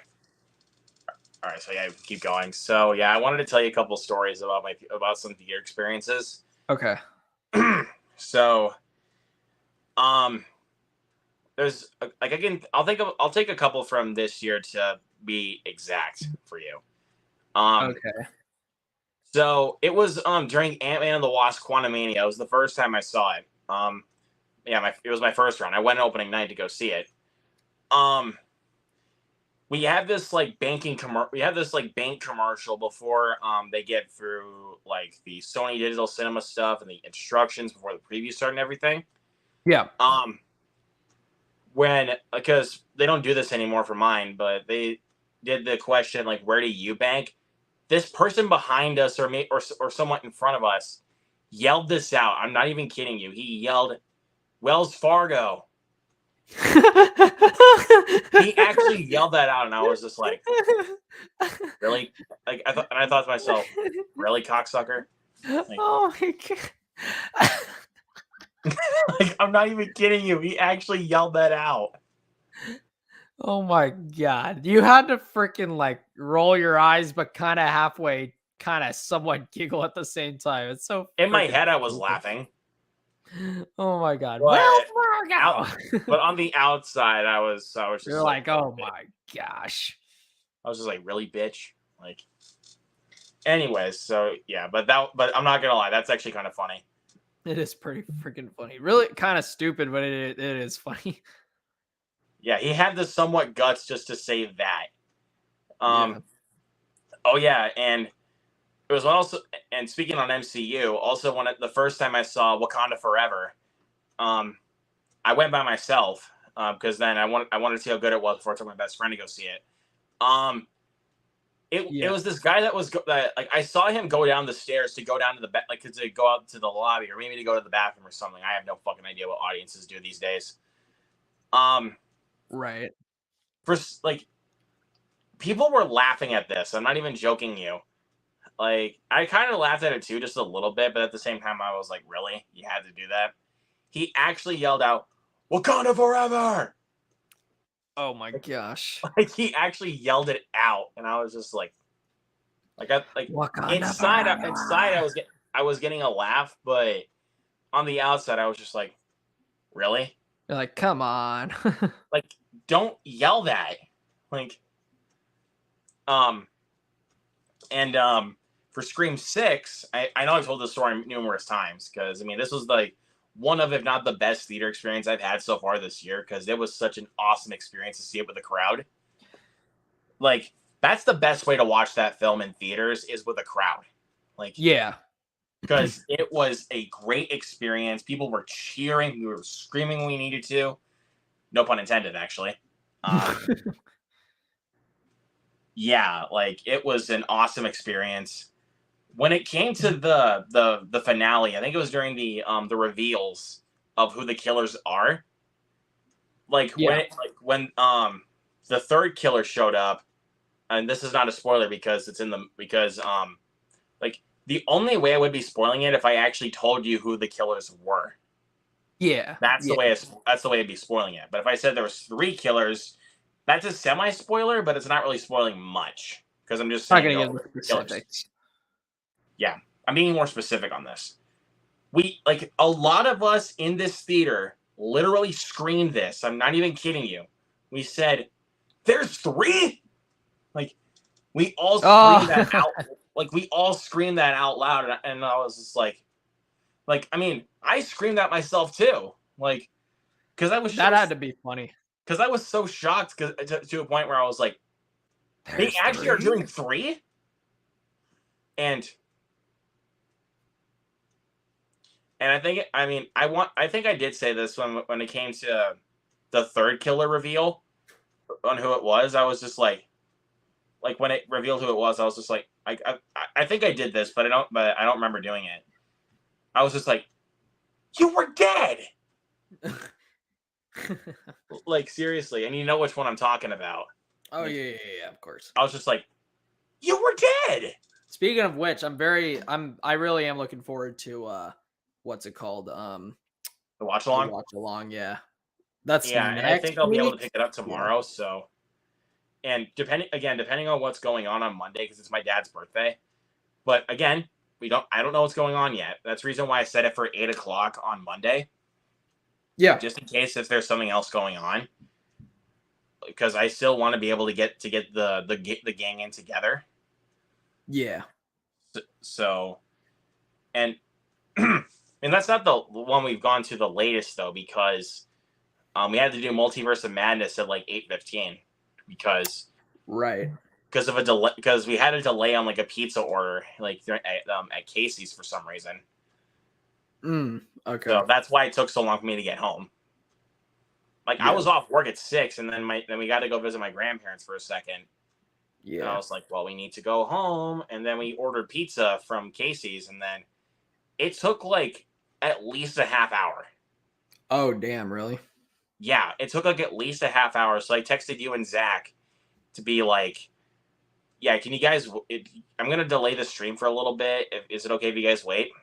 Like, because I could not take that. I was just like, are you fucking serious? Yeah. But Life gets in the way like that sometimes. yeah, but didn't you say you had like another interesting story at the theater? Oh, yeah. So this is the theater Like, story of theater yeah, stories. this is the one that will end it for the night. So did I ever tell you what happened at John Wick? Did I ever get into it? Oh, I didn't think you told me that at all. Oh, this was the worst one ever. So Wait, like you're this talking is about 4, right? yeah, for John Wick 4. This is the theater experience I'm probably never gonna forget. So basically it was my buddy the cowboy. It was his birthday, and Cowboy, Valenzuela, me, and my parents and Goose, big group. We all went out. That's the best way see- to see that movie is with a big group. Like, Yeah, we all went out to go see John Wick 4. Well, the whole day was really fun because we started it off by watching one of Cowboy's favorite films of all time, which is Tombstone. And that was a really good way to kick it off. But anyway, so that was fun, and then not long after we made our way over to the theater. I'm trying to remember kind of where to really start on this. So as Grant was kind of saying, like there's a big difference between talking out of a reaction, and especially with John Wick 4, versus just whispering obnoxious of the whole movie. And finally, after a while, you can kind of tell if someone's actually like talking about something relevant to the film or not, or if they're paying attention or whatever. And after enough time went by, sure enough, I could kind of figure out that this couple who was a couple rows ahead of us were talkers. So it was this couple. They were probably in their, like, I'm going to say like maybe late 20s, maybe early 30s. So what happened was, finally, after a while, unlike Grant, if someone is not shutting the hell up and they are really obnoxiously loud, I am going to say something. So I don't have a lot of tolerance for it.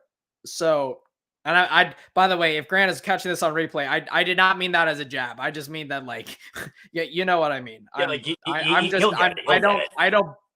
I don't blow it off is what I'm trying to say. Like I'm a little vocal about it.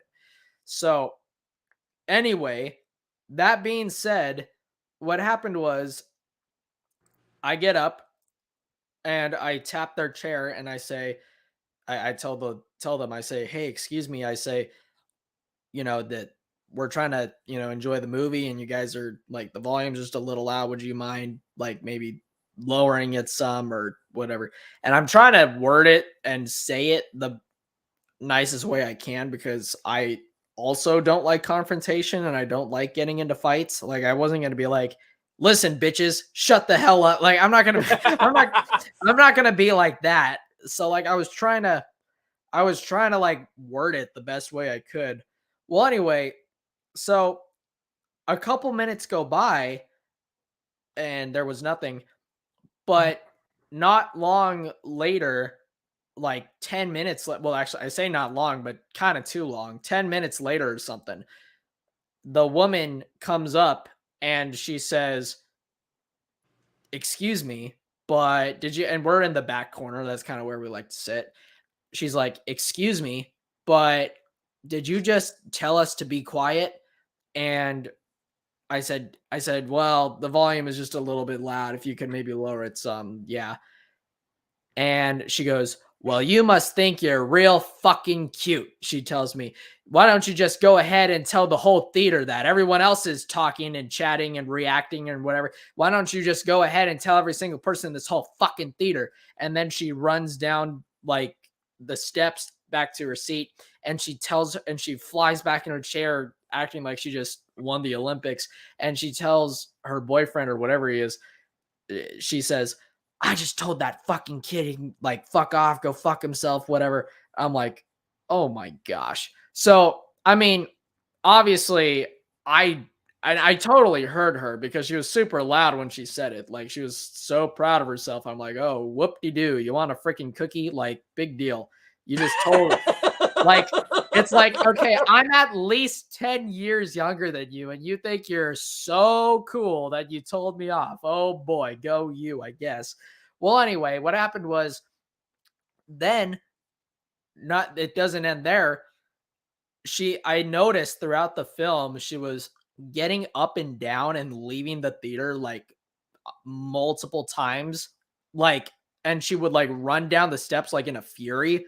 Like, she was like so mad about the fact that I guess I told her off that she had to go outside and take breaks, breathing breaks. And she did it like 5 times. I was like, what in the hell? Like, I thought, and it was very, Just for very, talking? yes. And it was very noticeable because she would fly up and run down and run out of the theater in the most dramatic way possible. And it was like, yeah, exactly. So yeah, she's just going like this, like, feel bad for me. Witness me. I guess, like, she was. You told me to be quiet. Well, she just like flew out of the theater like 5 times, and I was like, I know, why but is then she even like if so she was thinking upset? it like that, I'd be like, shut the fuck up. Well, then this is where things got really weird because then I had to go to the bathroom. And guess what? I get into the restroom and I see out of the corner of my eye the boyfriend followed me in. And I was He like, was stalking you? well, I don't know what his idea was or if what the girlfriend put him up to or whatever, but the guy followed me in and I'm standing there at the urinal doing my thing. And when I notice out of the corner of my eye that he's not getting up to take the urinals after people are leaving them, I was like, oh fucking boy. I was like, I was like, oh shit, something's going to happen. And so I brush it off and I'm washing my hands and whatever. And I see him just watching me. And then sure enough, whatever intention he had of doing did not happen. Guess why? Because guess who shows up and noticed that he followed me out? My dad. My dad comes along, and one look of my dad, and it scared the shit out of the guy, and nothing fucking happened. And Good. not to mention, oh, and then so my dad like brings me back. And I mean, like I said, I would have I'm not gonna like act like I'm all that and say like, oh yeah, I would have kicked this guy's ass. Like, I'm not gonna act like that. Like, I think I can hold my own in a fight, but my dad though is obviously a lot more equipped than I am. But that being said, so we get back to the theater and now these guys are kind of a concern. So like now we're kind of like, and my mom was really worried about it. Like, she was like, she couldn't even barely concentrate on the movie very well, which kind of sad. It's kind of sad that it spoiled the experience for her like altogether because she's worrying about these weirdos. And when we had to kind of halfway watch them to make sure they left, because that would have been terrible if they like, I mean, at that point we didn't know what to expect. So it's like, what's to say they wouldn't like, I don't know, approach me or whatever, like after the movie was done. Luckily that didn't happen. What is kind of funny though, luckily nothing like that happened. They weren't waiting for me like ready to surprise or whatever. But what did happen is like he was holding her like after the movie and she was like almost, I don't think she was crying, but he was like, oh, everything's going to be all right, baby. And they started like making out and I'm like, what is happening? Yeah, it was like, oh my gosh, this woman has some serious mental issues. And anyway, like I said, luckily nothing happened afterwards. But then once we got back home, we all kind of talked about the situation. And luckily for me, the movie was so good that as terrible as the experience was, I still loved the film, obviously. But yeah, that experience wise, like with other people, that was probably the worst theater experience I've ever had, like by a long shot. And but in one thing that makes me happy though is that another thing that makes me made me feel kind of better though is it was two of them and six of us. And Cowboy and Valenzuela both said they had their when the woman came up and started like going berserk on me, like when she started going off on me, they brought knives to the theater and they had them ready. Like they were like they kind of like got them out of their pockets and hid them in their hoodie sleeves, and like they were ready to go if something happened because they knew like shit was kind of getting south. And so Well, that shows you that you got good friends standing up for you, dude. Right. And then obviously my dad is very well equipped. I feel like I can handle my own pretty good. I can kick that bitch down the stairs. I don't even care. and then I mean Goose is not despite her age, she's not someone I'd want to mess with. Like I don't know about you, but like if I was a girl or even a guy and I was Goose's age, I would not want to start a fight with Goose. Like she can definitely hold her own. And then yeah, if you start a fight with her, she'll kick your ass. So, is that my right? mom would have went into Mama Bear. Yeah, I think she would. And then obviously my mom was like ready to go into Mama Bear mode. So that being said, it makes me feel a lot better that it was only two of them and six more than capable people. You know. So yeah, that was my theater experience. Very dramatic to say the least. Thankfully, I haven't had that yet. So, but I kind of feel like that's gonna happen at some point. Like, hopefully you don't get into a fight of some sort. I'm not gonna get into a fight though. It's just I'm afraid that someone is just gonna act like a bitch to me. Like Yeah, when and all, like- like and when that's all I her ask thing. for them, like well, and all I ask of them is to be quiet. I Like, mean, like, 'cause and I'll tell you this though. Like this is actually one of the times that it actually did work. I got someone like it was before the Super Mario Brothers movie even started. It wasn't even before the previews. Like, because I saw this guy on his phone, and I was like, "Hey, man, I don't want to be distracted by your phone while the movie's on. Can you please put it away?" Like, I Yeah. asked him nicely, and he said, "Oh yeah, sorry, man, sorry." Like, yeah. And you see, if like I you're did, a I did normal, that approachably. Like, I was nice. and if you're a normal person, you're gonna take that hopefully nicely. You know, like you're gonna be like, oh, I probably am too loud, and you're gonna kind of just like, I don't know, leave it at that. But like if you're like someone like that girl, and like you have issues already, and you're like an unhappy person as it is, you're probably not going to take it well. And like look how freaking again, I'm at least maybe even more easily 10 years younger than that woman. She got way overly mad about something that was so stupid, and I even would say, you know what, she probably deserved to be told that. Like I think it's about time that someone, like even maybe a stranger, told her like you need to like, you know, grow the fuck up, honestly. Either grow up or just get some help. Like, Yeah. also, Hello, Laren McCullen. Laren, what is up, man? I'm always that guy who asks people to stop talking.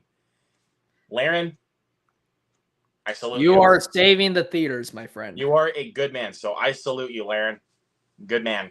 Like, usually, I don't want to do that, but you know what? Here's the thing. If someone's going to be so loud during a movie to a certain degree where it's like they're not going to shut the fuck up, like, I'm just going to, like, I will literally, I honestly, if it really gets to a certain degree where it's just, like, nerving me, I'll just be like, hey. Hopefully I get them to shut up. Because Jacob told me when he saw Barbarian, like there was some kids towards the front talking, like they were loud. And he was so into the movie to a certain degree where he actually had the utmost balls to say, "Hey." What? And then they were just like they were so like they got scared, they shut up. Oh my gosh. So yeah, if that happens, I'm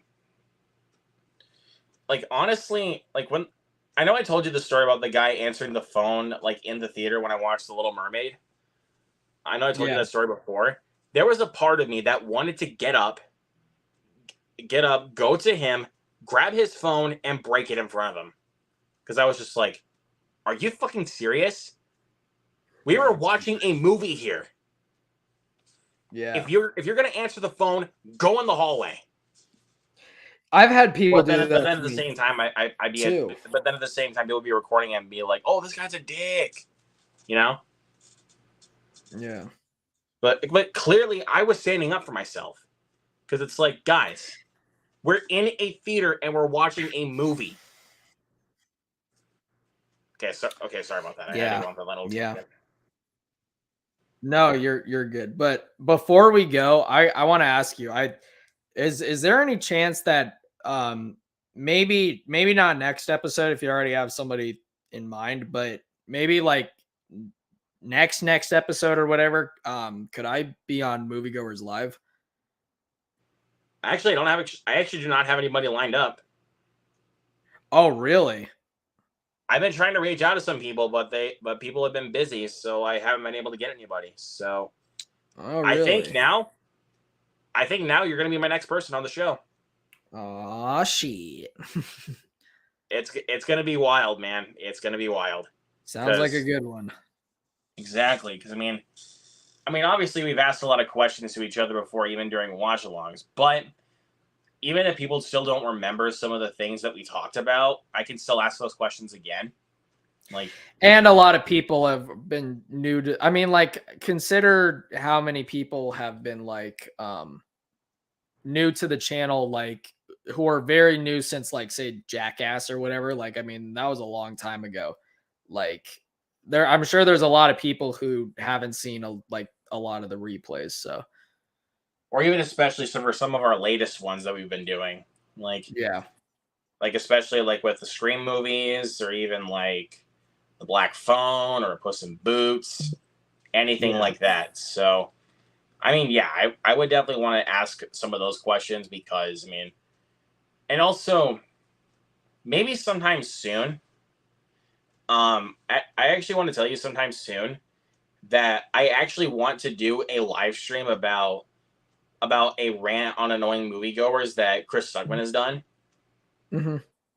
I actually want to do that kind of live stream, and I'm gonna have you be a part of it.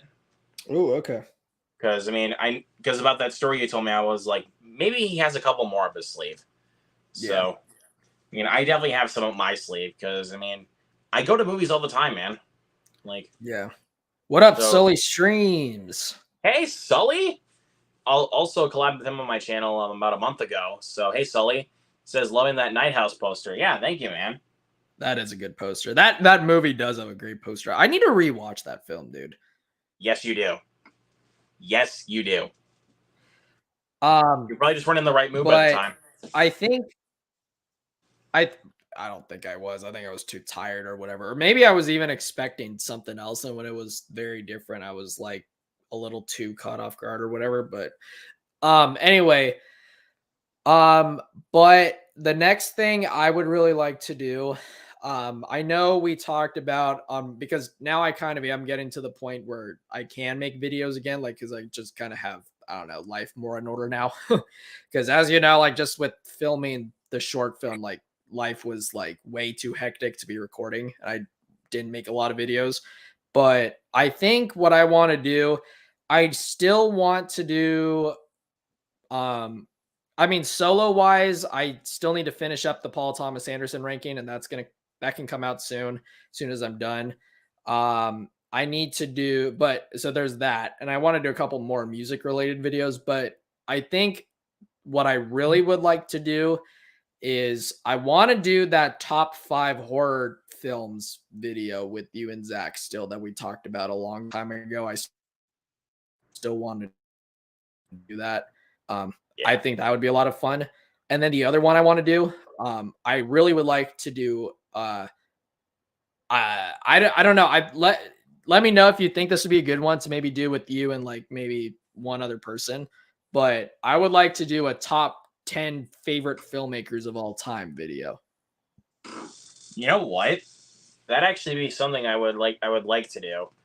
All right. But but just really quick though, before we log off, like who's one person you would want to have us join us?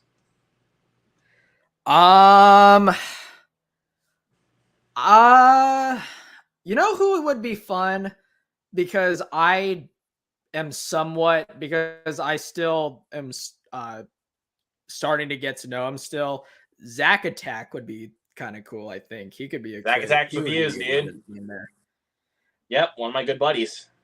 Now, and I would like to get him in there. That could be we were fun. such good friends during that. Oh, Laren, I'm sorry. I don't know. He was talking about. I don't know why I went went over that for some reason. He said, I "How just cool was watched it to Laugh shoot at on Me. How 16 cool was it millimeter?" to shoot on 16 millimeter?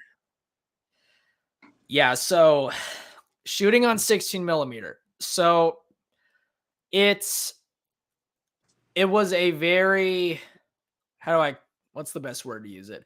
It was a very educational experience. Very much so, yeah. I learned a lot. I'm willing. Okay, this is what I'm going to say. Shooting, because I was in a group with 3 other people, or 2 other people, I mean, sorry. So we were a trio. And my group, one weekend we did one guy's, another weekend we did another, and then third one we did mine. And I learned so much about, I mean, filmmaking in general, but like especially like shooting on film, like a 16 millimeter Bolex. I learned more in those 3 weeks than I ever have, like in K through 12. And I'm what I more mean is like I learned more in that compressed short amount of time, more than I did like, I don't know, anything that I've really retained from like grade school. Which is crazy to say out loud. It was very educational. Frustrating at points. Because I mean, we obviously like we didn't really have much experience with actually shooting on a film camera before. We're just so used to shooting on digital. So it was really, it was very hard to get the hang of at first. But we spent a lot of time practicing, and I have a lot more, appreciation for, the beauty of the technology, I guess you could say, now that I actually have done it. Is it something I would want to do again? I'm going to say there's, well, obviously I'm going to continue to make films, but am I going to shoot a film on film again? I'm going to say maybe.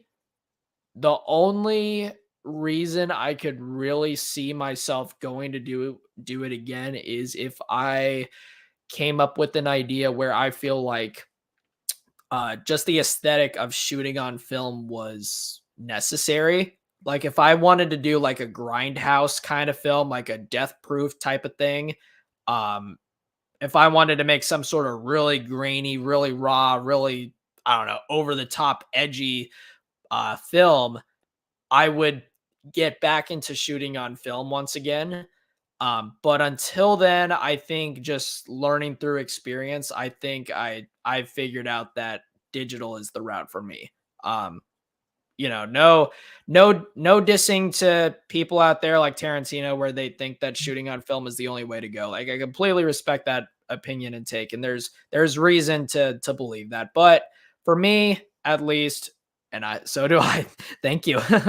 But yeah, there's reasons to believe for both, like which one is better or worse or whatever. I'm leaning more towards digital, but I think one day there may be a day where I for sure, when I can afford more film to have like at hand because I was only given 4 roles by the school. When I'm able to spend as much as I want and have as much film as I want like at hand, that is when I will shoot a length feature on film. There So you yeah. go. There's that story. I mean, we've gone on for over 3.5 hours. Holy crap! I know we Longest probably stream- should call it a night because Yeah, I mean, if you want to FaceTime for a minute, we can. Like, I gotta go to bed somewhat soon because I got work tomorrow early. Sadly. makes more sense there. But no, man, you're good. You're good. But we will catch you guys in the next one. Papa, peace. See you later. Oh,